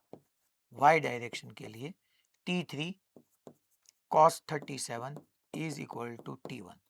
T3 cos 37 क्या होगा? फिर से वो आप देख लो, ऐसे राइट एंगल ट्राइंगल ड्रॉ करके, कि अगर ये 37 होगा तो ये होगा 3, ये 4, ये 5। अगर ये 53 होगा तो ये होगा 4, ये 3 और ये 5। cos 37 4/5। Okay, cos 37 4/5। T1 कितना है? T1 हमको मालूम है, T1 है 40, तो यहाँ पे 40। तो अब देखो 10 फोर्स आर 40, 10 इंटू 5 50, तो T3 इज इक्वल टू बच्चों 50 न्यूटन। Okay, no problem. अब एक्स डायरेक्शन को आप इक्वेट कीजिए, एक्स डायरेक्शन को इक्वेट कीजिए, क्योंकि इक्विलिब्रियम में है तो लेफ्ट का force is equal to right का फोर्स। तो लेफ्ट में है T2 is equal to T3, right में है बच्चों साइन 37 डिग्री। T3 कितना है 50। ओके, साइन 37 कितना होगा, साइन 37 यहाँ पे देखो 3/5, तो साइन 37 होगा 3/5, तो T2 आपको मिल जाएगा 30 newton, 10 3 30। Okay, no problem. T1 T2 T3 मिल गया। अब हमको सिर्फ T4 एंड T5 निकालना है। वो कैसे करेंगे, इसके लिए ये जो गांठ है इसकी हमको इक्विलिब्रियम देखना पड़ेगा। मगर सर यहाँ पे एक दिक्कत है, ये एंगल हमको नहीं मालूम है। चलिए देखो बच्चों, ये गांठ को आप लेमी की तरह ट्रीट करके भी आगे बढ़ सकते हो, सिर्फ इसको ही, सिर्फ इसको लेमी ट्रीट करो, इसको भी आप लेमी की तरह ट्रीट कर सकते हो। मगर बेसिक तो यही है कि आप कंपोनेंट लो और फोर्सेस को एक्स और वाई में बैलेंस करो। यहां पे देखिए मैं ऐसे परपेंडिकुलर ड्रॉ कर रहा हूं, ऐसा कुछ, तो ये 37 है, ये 90 है, तो ये एंगल कितना हुआ बच्चों 53, सिंपल। ये 90, ये 37, तो ये 53। तो यहाँ पे इसका कंपोनेंट हो जाएगा दैट इज T5 cos 53, और ये जो हो गया दैट इज T5 sin 53। तो चलिए अब इसके लिए हम आगे बात करते हैं। तो इसकी अगर हम बात करें तो देखिए यहाँ पे ये T3 का भी हमको कंपोनेंट लेना होगा। देखिए यहाँ पे, अब देखना, यहाँ पे देखना वरना नहीं मालूम होगा। यहाँ पे सब ध्यान दीजिए, ये 37 है, तो मैं क्या यहाँ पे इसके दो कंपोनेंट ऐसे नहीं लिख सकूंगा। देखिए तो ये Z हुआ ना, या यहाँ पे ये 90 है 37, ये 53, तो ये भी 37 होगा ना। तो यहाँ पे मेरे को लिखना होगा T3 cos 37, और यहाँ पे लिखना होगा T3 sin 37। सर ये सब मैशअप हो गए यहाँ पे, वो तो होगा ही ना। ये 37 है तो मैं ऐसा बोल रहा हूँ, ये भी 37 होगा ना, ऐसे ऐसे देखो, ऐसे। क्लियर सबको, पक्का ये 37 कैसे हुआ, कोई डाउट नहीं ना भाईली, क्लियर हो गए ना सबको।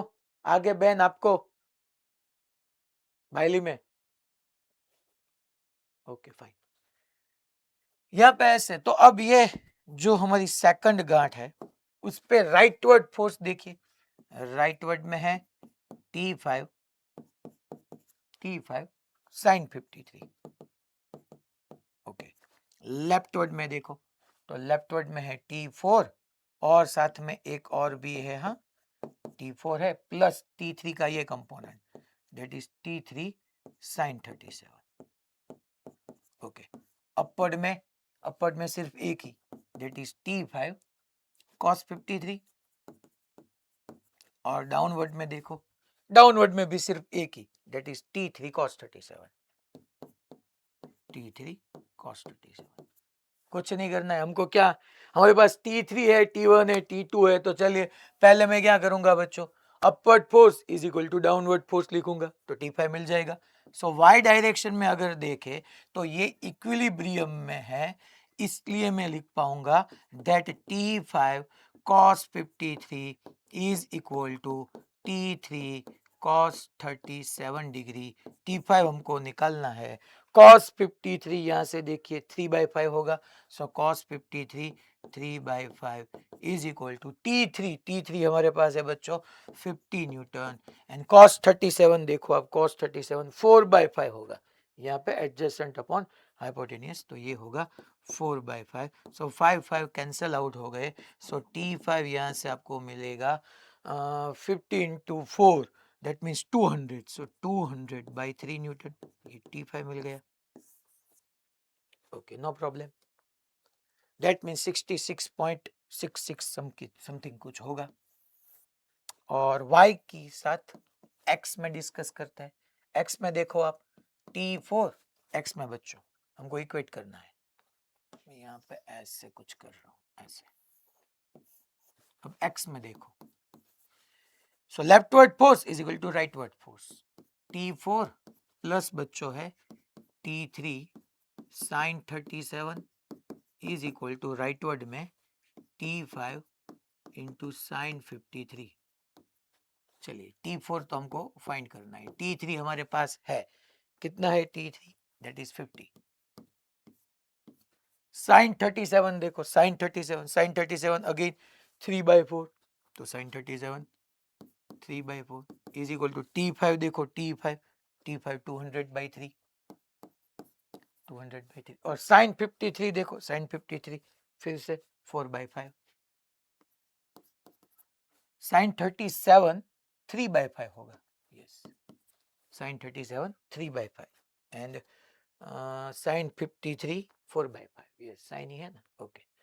तो यहां से मैं लिख पाऊंगा 5 इंटू T4 प्लस बच्चों 150 इज इक्वल टू यहाँ पे होगा 800/3 और 5 ऐसे मैंने कैंसिल आउट कर दिए, ये कैंसिल हो गए। तो यहां से 5T4 is equal to 800 minus 150 into 3 450/3। आप सब्जेक्ट करोगे आपको T4 मिल जाएगा। सर ये तो बहुत लेंथी हुआ, आप कुछ स्टेप कट कर सकते हो, जैसे मैंने यहाँ पे y में ये स्टेप लिखा है, ये जो मैं डबल टिक कर रहा हूँ, ये रिक्वायर्ड नहीं है, आप इसको कट कर सकते हो, डायरेक्टली लिख सकते हो upward is equal to downward. ये स्टेप को भी आप कट कर सकते हो, होगा। यहाँ पे भी आप ऐसा कर सकते हो, इस गांठ के लिए सिर्फ और सिर्फ ये गांठ के लिए आप लामीज अप्लाई करो, हो सकता है। मगर क्वेश्चन अच्छा था, ये मेंस से भी अपर साइड का हम बोल सकते हैं इसको, क्योंकि मेंस में भी 4 फोर्सेस के लिए आपको आज PYQ है। क्लियर ये सबको? पक्का sure? Surendra Nagar, okay, Valsad, okay, Vadodara भाईली, Bhuj, Modasa,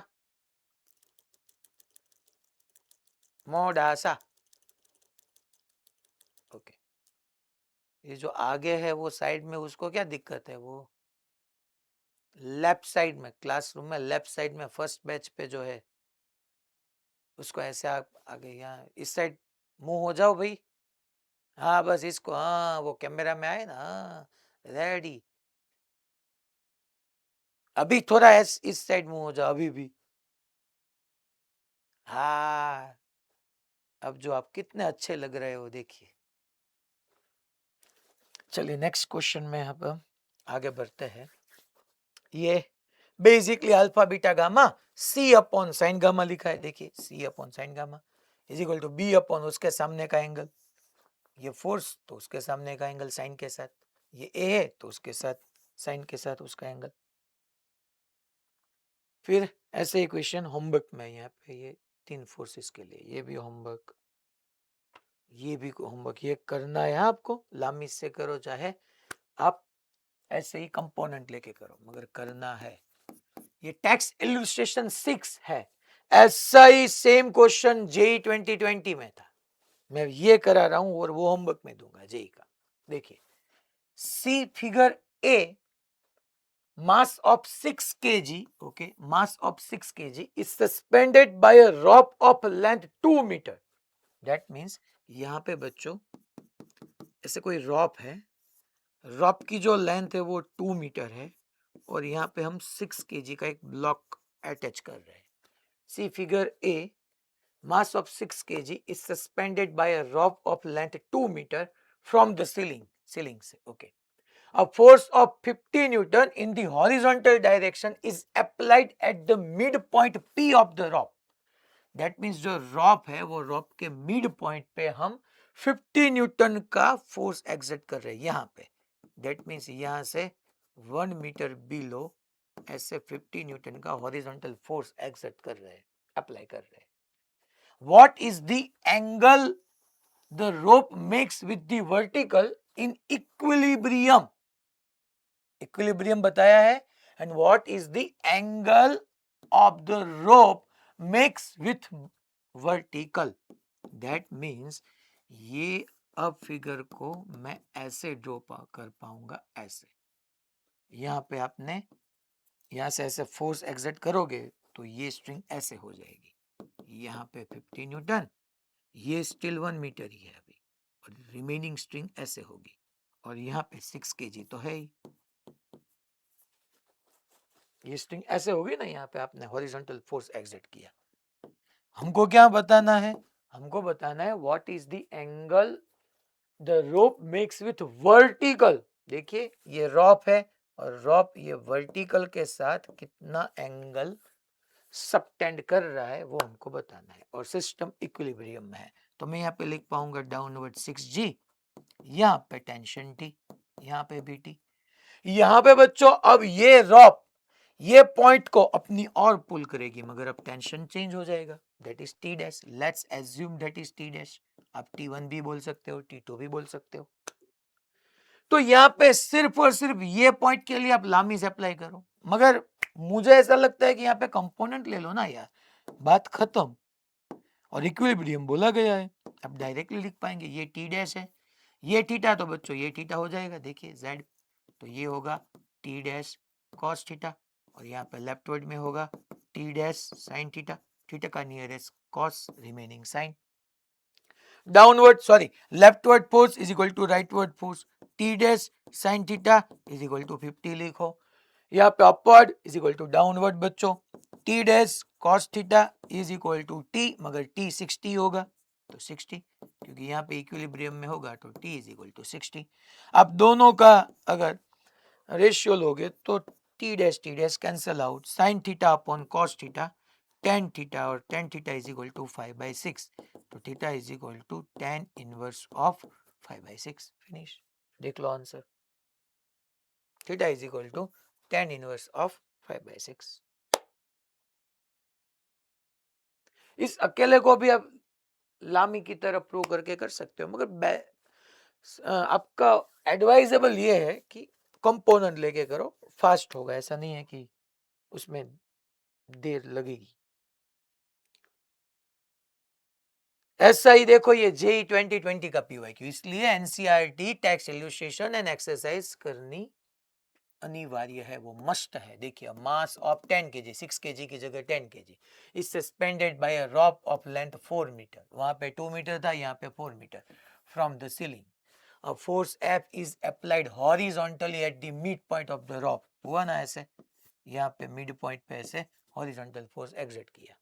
That the rope, half of the rope makes an angle of 45 degree with vertical. Then F equal, that means वहां पे फोर्स गिवन था, थीटा हमको फाइंड करना था. यहाँ पे बच्चों ये गिवन है कि ये जो एंगल होगा वो 45 डिग्री होगा, तो ये फोर्स कितना होगा, ये फोर्स ये बताना है. वहां पे फोर्स गिवन था, एंगल बताना था. यहाँ पे एंगल गिवन है, फोर्स बताना है. ठीक है, क्लियर? Okay fine. ये होमवर्क में है. अब ये देखो टेक्स्ट इलस्ट्रेशन, ये हमारी जो प्रीवियस लेक्चर में थी ये थी उस पर डिपेंडेंट है ये क्वेश्चन. देखिए मगर अच्छा क्वेश्चन है. Two identical billiard ball. Prithvi sir मैंने कुछ आपको वर्क दिया था, भूल गए ना आप?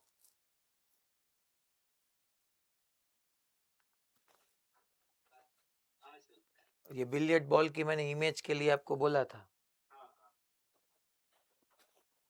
टू आइडेंटिकल बिलियर्ड बॉल आपको नेक्स्ट लेक्चर में सर दिखा देंगे. वो जो पूल होता है ना, उसमें उसमें जो बॉल होता है उसको हम बिलियर्ड बॉल बोलते हैं, फिर भी आपको दिखा देंगे. Strikes a rigid wall with the same speed but at different angles and get reflected without any change in speed as shown in the figure. What is the first? The direction of the force on the wall. Force on the wall due to each ball. देखिए यहाँ पे दो situation हमको analyse करनी है.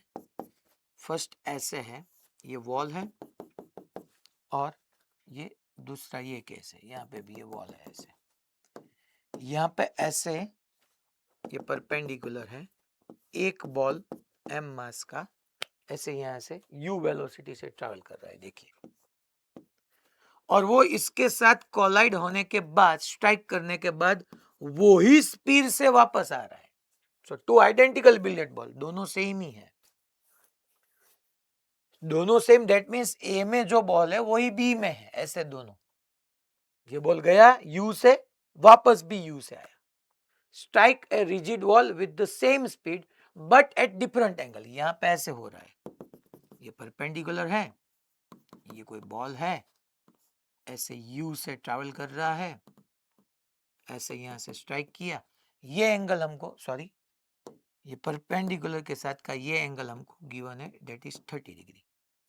मगर जिस speed से उसने स्ट्राइक किया उसी स्पीड से उसने रिफ्लेक्ट भी किया,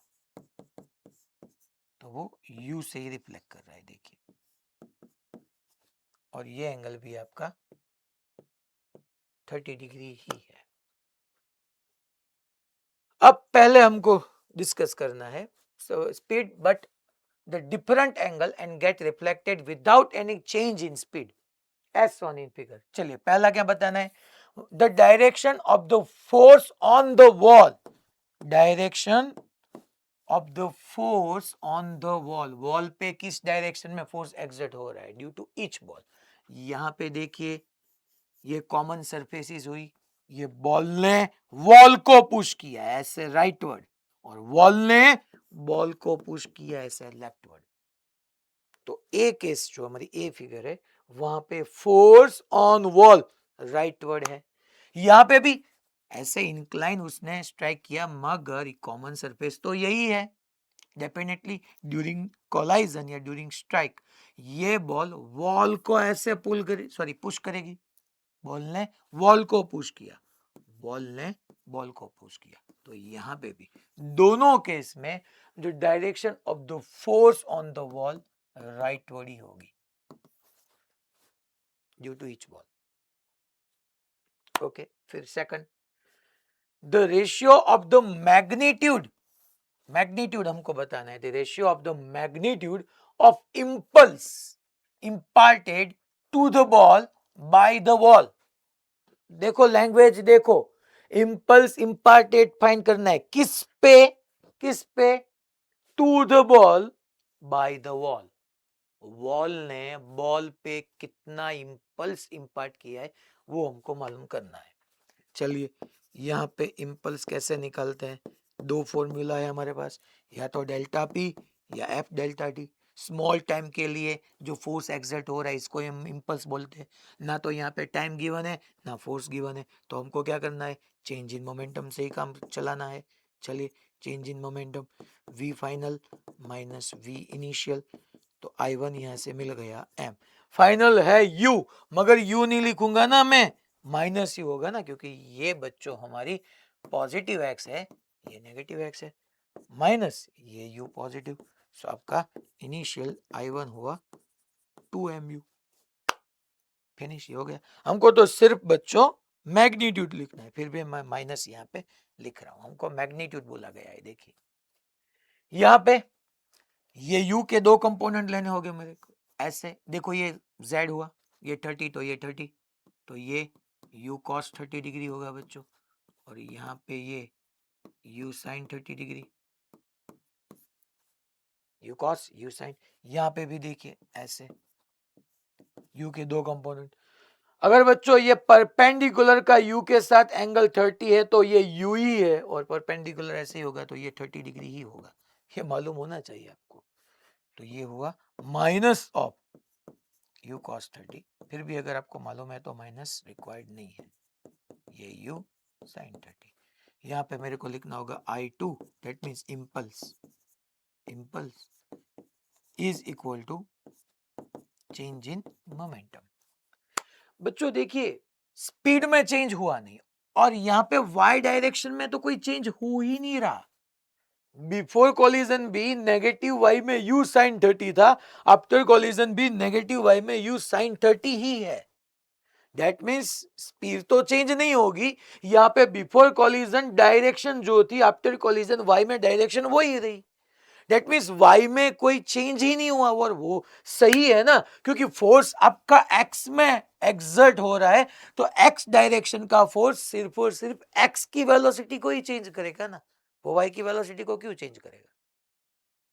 तो y में देखिए change in momentum, final velocity minus initial velocity, m as it is. Final देखो आप, फाइनल है किस में, x में, minus u cos 30, minus u cos 30, minus of initial देखो बच्चों ये है। x में चेंज हुआ सर, नहीं हुआ, u cos 30 तो है, मगर देखिए पहले u cos 30 पॉजिटिव x में थी, अब नेगेटिव x में हुई। दैट मींस डायरेक्शन वाइज वो चेंज हुआ। इनिशियली u cos 30, आपको यहाँ पे I2 मिल जाएगा माइनस ऑफ 2mu cos 30। इसका अब आप रेशियो लिख सकते हो। क्लियर सबको? श्योर? Okay fine. तो यहां पे ये सब इसका सॉल्यूशन है 2mu अपॉन 2mu cos 30 बच्चों।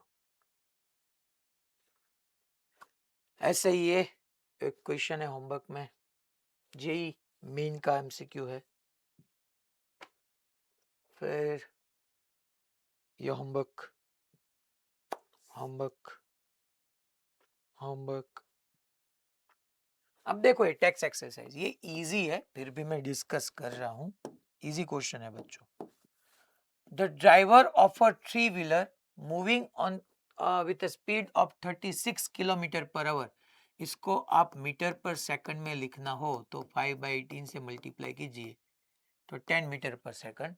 sees a child standing in the middle of the road and brings his vehicle to rest in 4 seconds just in time to save the child. That means यहाँ पे कोई ऐसा vehicle था three wheeler, वो बच्चों 10 metre पर second से travel कर रहा था, बीच में यहाँ कोई बच्चा था, middle of the road, and brings his vehicle to rest in 4 second. That means यहाँ से यहाँ तक वो 4 सेकंड में उसकी फाइनल वेलोसिटी 0 करानी थी, वरना ये जो बच्चा था वो उड़ जाता। 4 second in time to save the child, हमको चाइल्ड को सेव करना है। What is the average retarding force? Retarding force, that means वो माइनस आना चाहिए, of the vehicle. The mass of the three wheeler is 400 kg and mass of the driver is 65 kg. So total इसका mass हुआ 465 kg. क्यों sir? आपको retarding force बताना है यार। सो फोर्स का तो सिंपल फॉर्मूला यूज करना है, मास इनटू एक्सेलरेशन। मास कितना है? टोटल व्हीकल का 400 और ड्राइवर का 465, सो टोटल होगा 465। सर यहाँ पे एक्सेलरेशन नहीं रिटार्डेशन होगा ना, क्यों सर क्यों? देखो फाइनल वेलोसिटी 0 करनी है, इनिशियल 10 है, और कांस्टेंट एक्सेलरेशन के अकॉर्डिंग मैं लिख पाऊंगा v is equal to v0 plus 80, final 0। Sir लिखी तो नहीं है कि फाइनल 0 लो, मगर हमको बच्चे को अगर सेव करना है तो वहां पे ब्रेक ही एग्जिट करनी होगी ना, और ब्रेक एग्जिट करने के बाद फाइनल वेलोसिटी 0 ही होगी। ये इनिशियल हो गई आपकी 10 प्लस एक्सेलरेशन कितने टाइम में? 4 सेकंड। तो एक्सेलरेशन को आप देखो minus 10/4, that means minus of 2.5 metre पर सेकंड स्क्वायर। सो एक्सेलरेशन की जगह -2.5 लिखो, कैलकुलेशन करो, आपको आंसर मिल जाएगा यहाँ पे न्यूटन में। ठीक है, क्लियर सबको? इजी क्वेश्चन ही था, सिर्फ मैंने फॉर्मेलिटी के लिए ये आपको सॉल्व कराया था। ऐसे क्वेश्चन तो अपने आप ही होने चाहिए। फिर यस, मंकी का क्वेश्चन, मंकी देखो, मंकी ये अच्छा क्वेश्चन है। A monkey of mass 40 kg क्या बात है, 40 केजी का मंकी है। ओहो, ये 40, ये मंकी दिख नहीं रहा है मगर हम इसको कंसीडर करेंगे मंकी 40 केजी। ये जो अर्थ होगी, अर्थ वो डेफिनेटली मंकी को अपनी और खींचेगी, 40 जी से पुल करेगी। So monkey of mass 40 kg climbs on a rope which can stand a maximum tension of 600 Newton. Maximum tension आपको गिवन है, maximum tension of 600 newton. In which of the following cases will the rope will break? कौन से case में रॉप जो है वो break कर जाएगा? The monkey first climbs up with an acceleration of 6 metre पर सेकंड स्क्वायर। चलिए देखते हैं। पहले ये बच्चों, अर्थ जो है वो मंकी को 40 जी से पुल करेगी। मंकी ने रॉप को पकड़ रखा है, सो रॉप मंकी को अपनी और पुल करेगी, क्योंकि रॉप का स्ट्रिंग का काम है पुल करना, और पुल ऑलवेज टूवर्ड होगा। ये रॉप अपनी और पुल करेगी, तो टेंशन ऐसे। फर्स्ट जो हमारा केस है वो ये है कि जो मंकी है that is climbs up with acceleration of 6 metre पर सेकंड स्क्वायर। दैट मींस ये मंकी का एक्सेलरेशन अपवर्ड है, दैट इज 6 मीटर पर सेकंड स्क्वायर, 6 मीटर पर सेकंड स्क्वायर। चलिए, तो फर्स्ट केस हम देखते हैं यहाँ पे, ये सॉल्यूशन और ये फर्स्ट केस। क्या है फर्स्ट केस में? मंकी को अपवर्ड एक्सेलरेट होना है। चलिए, तो यहां पे मैं ऐसा लिख पाऊंगा क्या, t इज इक्वल टू 40 जी कर दूं तो चलेगा? यस या नो, क्या बोलते हो? t इज इक्वल टू 40 जी मैं लिखूंगा। जामनगर हारिया, चलिए अनम्यूट कीजिए।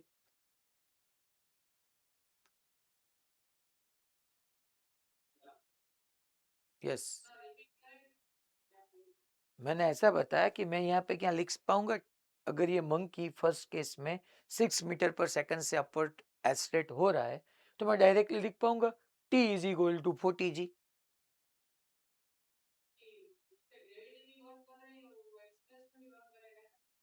तो क्या होगा?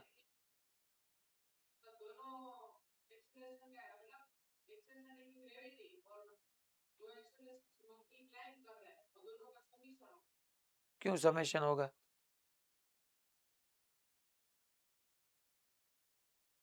आपको, चलिए मुझे मंकी का एफबीडी ड्रॉ कराइए। मंकी का एफबीडी कैसे ड्रॉ करना है वो बताइए। ये मंकी है 40 केजी का, इसका एफबीडी ड्रॉ कराओ। चलो,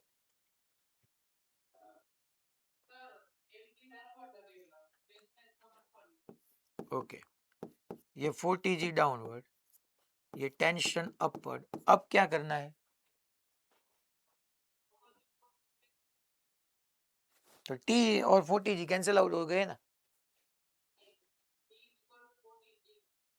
सो टी इज इक्वल टू 40 जी होगा ना?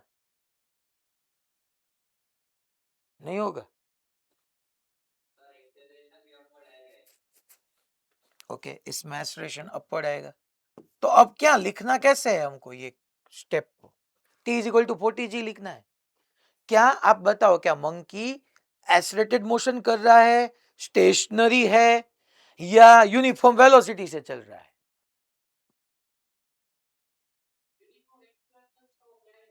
ओके, तो एक्सेलरेशन कब आता है? जब फोर्सेस बैलेंस होते हैं या अनबैलेंस होते हैं?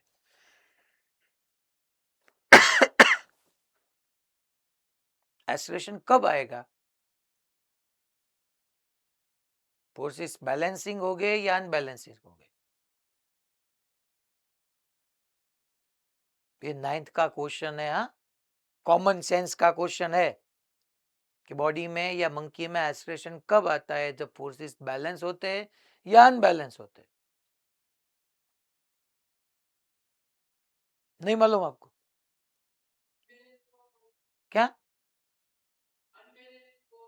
ओके, अनबैलेंस फोर्सेस के लिए कौन सा लॉ था? ओके, तो इसमें मुझे कौन से फोर्सेस अब लिखने हैं यहाँ पे? ये अनबैलेंस फोर्सेस हुआ तो sigma F is equal to आप एम ए लिखाओ। अब मुझे क्या करना है,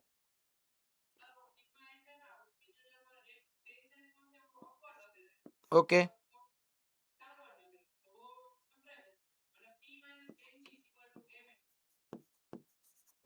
ठीक है, मगर आपने 40g माइनस टी क्यों नहीं किया?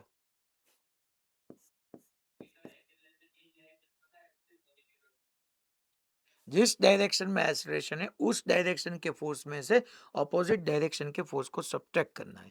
यहाँ पे अगर आप देखोगे तो T इज इक्वल टू, अब 40 को कॉमन ले लो तो G प्लस ए होगा। ऐसे डायरेक्ट नहीं बता सकते हम दैट G प्लस ए ले लो, हमको कैलकुलेशन करना होता है ना कि ऐसे सर T में से 40G को सब्ट्रैक्ट करो इज इक्वल टू 40 होगा। ऐसे ऑलवेज ऐसे नहीं लिखना है कि ये ए अपवर्ड है G डाउनवर्ड है तो G प्लस है। आपको अगर डायरेक्ट लिखना भी है तब भी आप ये प्रूव कर सकते होने चाहिए, ऐसा नहीं कि डायरेक्ट बोल दिया।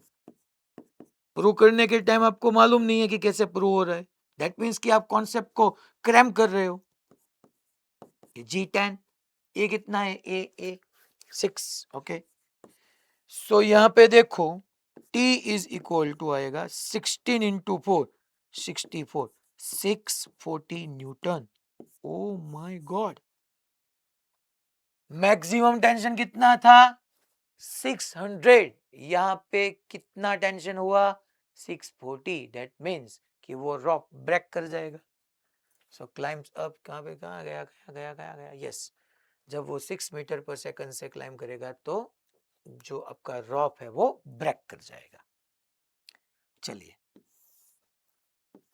सेकंड, क्लाइम्स डाउन, ये आंसर आ गया सर, अब क्या नहीं, हमको तो सब क्वेश्चन डिस्कस करने हैं ना।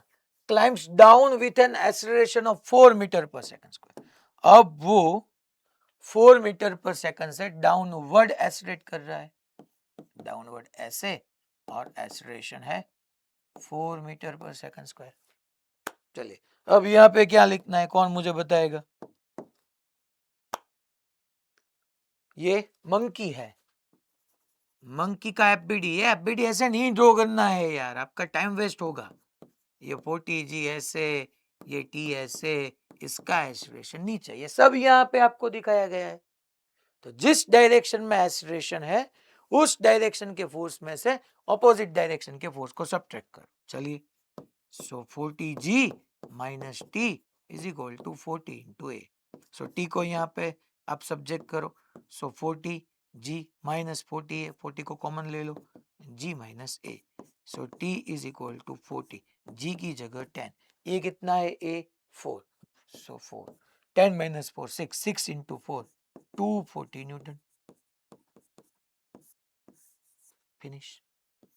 यहाँ पे क्या ब्रेक होगा? नहीं होगा, क्योंकि मैक्सिमम जो हमारा टेंशन फोर्स है वो तो 600 है, या तो 240 एग्जिट हो रहा है, so no problem at all. Third देखो, third, climbs up with uniform speed, uniform speed of 5 meter पर सेकंड, दैट मीन्स कि अब ये रॉक फिर से अपवर्ड ट्रैवल कर रहा है यूनिफॉर्म मोशन से, और वो 5 मीटर पर सेकंड से अपवर्ड ट्रैवल कर रहा है।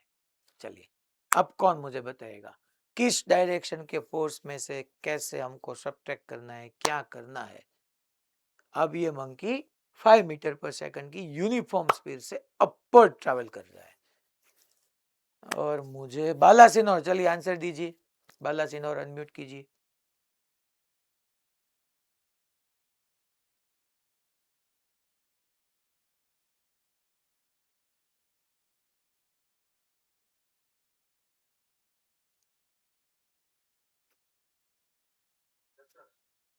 क्या करना होगा, किस फोर्स में से किस फोर्स को सब्ट्रैक्ट करें?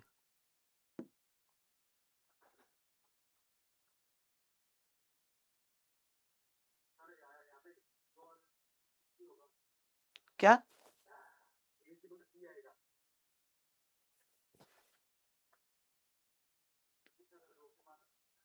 आपका आवाज नहीं आ रहा है।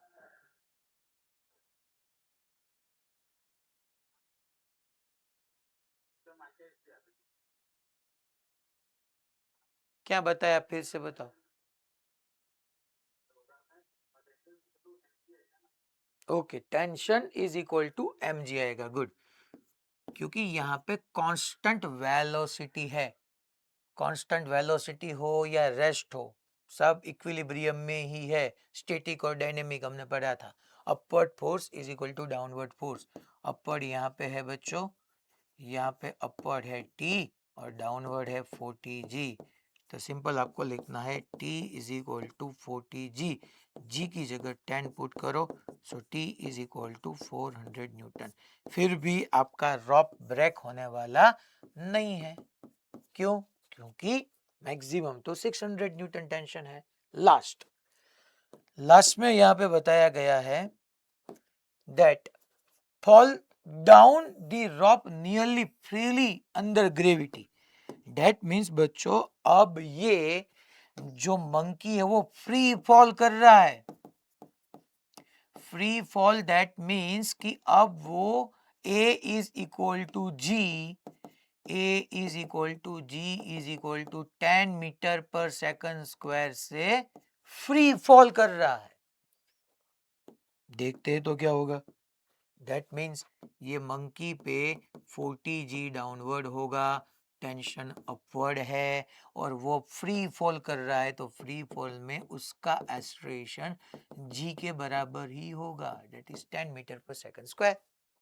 और फिर से जिस डायरेक्शन में आपका एक्सेलरेशन है उस डायरेक्शन के फोर्स में से ऑपोजिट डायरेक्शन के फोर्स को सब्ट्रैक्ट करो, इज इक्वल टू एम है। अगेन जो यहाँ पे मैंने अप्लाई किया था sigma F is equal to M है, सेम कॉन्सेप्ट यहाँ पे भी मैं अप्लाई कर रहा हूँ, that is sigma F is equal to M है। चलिए, सो 40g माइनस 40a, और ए भी कितना है, ए भी जी ही है, तो टेंशन जीरो। सिंपल यहाँ पे। और सही बात है ना, वो फ्री फॉल कर जाएगा, फिर कहाँ पे वो टेंशन लगेगा यार।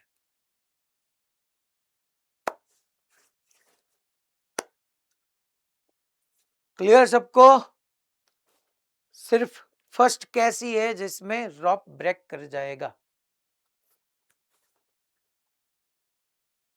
चलिए, तो ये 640, ये 0, ये 400, ऐसे सब आंसर हो गए आपके।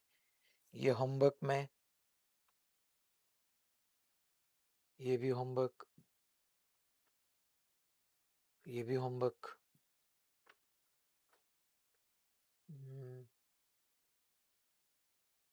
ये भी होमवर्क आप ट्राई करना, मैं नेक्स्ट लेक्चर में डिस्कस करूंगा। अब देखो यहाँ पे ये क्वेश्चन में क्या बताया है। A body of mass 5 kg starts motion from the origin with an initial velocity, initial velocity given है बच्चों, x में जो है वो है 30 और y में जो है वो 40। इनिशियल x में 30 मीटर पर सेकंड, y में 40 मीटर पर सेकंड, ऐसे ब्रैकेट करके ऋत्विक सर मीटर पर सेकंड लिखना होता है।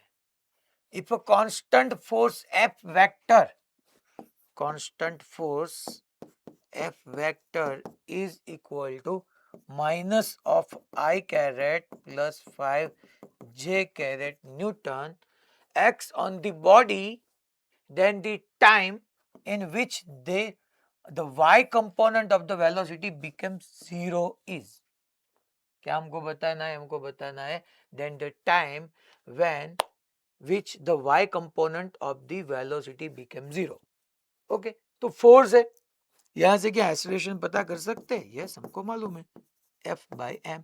चलिए, मास से आप डिवाइड कीजिए, मास कितना है, मास कितना है 5 kg का, ये रहा।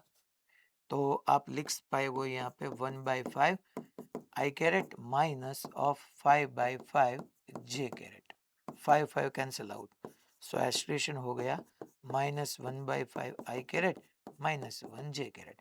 यहाँ पे हमको दिख रहा है कि एक्सेलरेशन हमारा कांस्टेंट है, टाइम या एक्स ऐसा कुछ नहीं है, कांस्टेंट है सर। कांस्टेंट एक्सेलरेशन और y की वेलोसिटी को हमको जीरो करना है, y component of the velocity became zero, तो y में फॉर्मूला लिखो, vy is equal to v0y plus ay into T. y में हमको final which the y component of the velocity becomes 0, that means final velocity 0 करनी है। Initial यहां से देखिए, इनिशियल x में 30 है, y में 40 है, तो इनिशियल 40। ए वाई देखो, ए वाई ये एक्सीलरेशन -1/5 x में है और y में -1 है। देखिए यहाँ पे आप लिखो a x i caret plus a y j caret, a vector is equal to, तो a y is equal to -1, so -1 into t, so t is equal to 40 second, finish. कितना Chennai, t is equal to 40 second.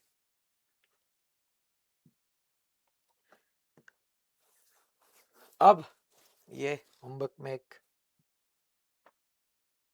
ये भी बच्चों homework में है। देखो ये हमने डिस्कस किया था वही है। ऋत्विक सर नेक्स्ट लेक्चर में इसकी हमको एलटी में चेंज करके क्वेश्चन पूछना है, देखते हैं कितना क्वेश्चन सॉल्व कर पाते हैं। ओके ये हमने सॉल्व किया था कि फोर्स टाइम डिपेंडेंट है और हमको इंपल्स फाइंड करना है, तो इंटीग्रेशन एफ डी यूज करना है। फिर भी मैं आज टाइम दे रहा हूं, नेक्स्ट लेक्चर में मैं ये क्वेश्चन आप में से किसी को भी पूछने वाला हूं। ये अभी आज नहीं करना है, ये टेबल जो होमवर्क में है वो आज नहीं करना है। चलिए अभी हमको एक दो क्वेश्चन सॉल्व करना है, हाँ? मगर टॉपिक 9 एंड 13 में से 36 नंबर आज होमवर्क में नहीं है। 9 एंड 13 में से 36 होमवर्क में नहीं करना है। 77 भी नहीं करना है। 9 एंड 13 में 77 भी नहीं करना है। जेई एडवांस का क्वेश्चन नंबर 6 भी नहीं करना है। ये देखो जेई मेन का पीवाईक्यू है, फोर्थ पीवाईक्यू। अब force F vector is equal to 40 I caret plus 10 J caret newton, मुझे दिख रहा है ये कांस्टेंट फोर्स है। Act on a body of mass 5 kg, okay mass भी गिवन है, फोर्स भी गिवन है। If the body starts from rest, that means body की इनिशियल वेलोसिटी 0 है। Its position vector R vector at t is equal to 10 second will be, oh my God, force given है, mass given है और हमको position बतानी है। क्या करेंगे? तो पहले इतना तो हमको मालूम होना चाहिए ना, Palanpur first batch, that F is equal to M A, इसमें से एक्सलेरेशन निकालो तो F बाई एम। चलिए F है 40 I caret plus 10 J caret, mass कितना है 5, तो एक्सलेरेशन आपको मिल गया 8 I caret plus 2 J caret. चलिए इसके क्या होगा बच्चों, आपके पास अगर एक्सलेरेशन हो और हमको पोजीशन निकालनी हो, हम चैप्टर 2-3 में पढ़े थे, 2 बार इंटीग्रेशन करना होगा। आप याद कीजिए, पोजीशन का 1 टाइम डिफरेंशिएशन आपको वेलोसिटी देगा, वेलोसिटी का 1 टाइम डिफरेंशिएशन आपको एक्सेलरेशन देगा। मगर एक्सेलरेशन का आप इंटीग्रेशन करोगे तो आपको वेलोसिटी मिलेगी और वेलोसिटी का इंटीग्रेशन करोगे तो आपको पोजीशन मिलेगी। हमारे पास एक्सेलरेशन है तो यहाँ पे हमको लिखना होगा dv by dt is equal to 8 I caret plus 2 J caret, so dv vector is equal to 8 dt I caret plus 2 dt J caret. इसको आप इंटीग्रेट करो दोनों साइड ऐसे, टाइम 0 से 10 सेकंड के लिए या 0 से t के लिए, फिर जो v मिल गया उसका फिर से एक बार और आप इंटीग्रेशन करो, वहां से आपको पोजीशन मिल जाएगी। क्लियर सबको? ये इस चैप्टर में पीवाईक्यू है मगर ये इस चैप्टर का नहीं है, ये सेकंड था हमारा काइनेमेटिक्स जो टॉपिक था उस टॉपिक के रिगार्डिंग ये क्वेश्चन है। फिर ये आपको यस ये आप चलिए जेई मेंस का 11 नंबर नहीं करना है आज, नेक्स्ट लेक्चर में ही होगा, ये कर सकते हो। ये भी वैसा ही है जो हमने डिस्कस किया, ये भी कर सकते हो, ये भी कर सकते हो। No problem at all. ये नहीं करना है जेई मेन का न्यूमेरिकल 7, क्योंकि ये मुझे अभी थियरी पढ़ानी बाकी है। ऐसे जेई मेन का न्यूमेरिकल 7 ये होमवर्क में नहीं करना है। ये देखो 4 forces, ratio of f1 upon f2 is 1:x then x, तो ये हो जाएगा। ओके, चलिए नेक्स्ट लेक्चर में आगे बढ़ेंगे।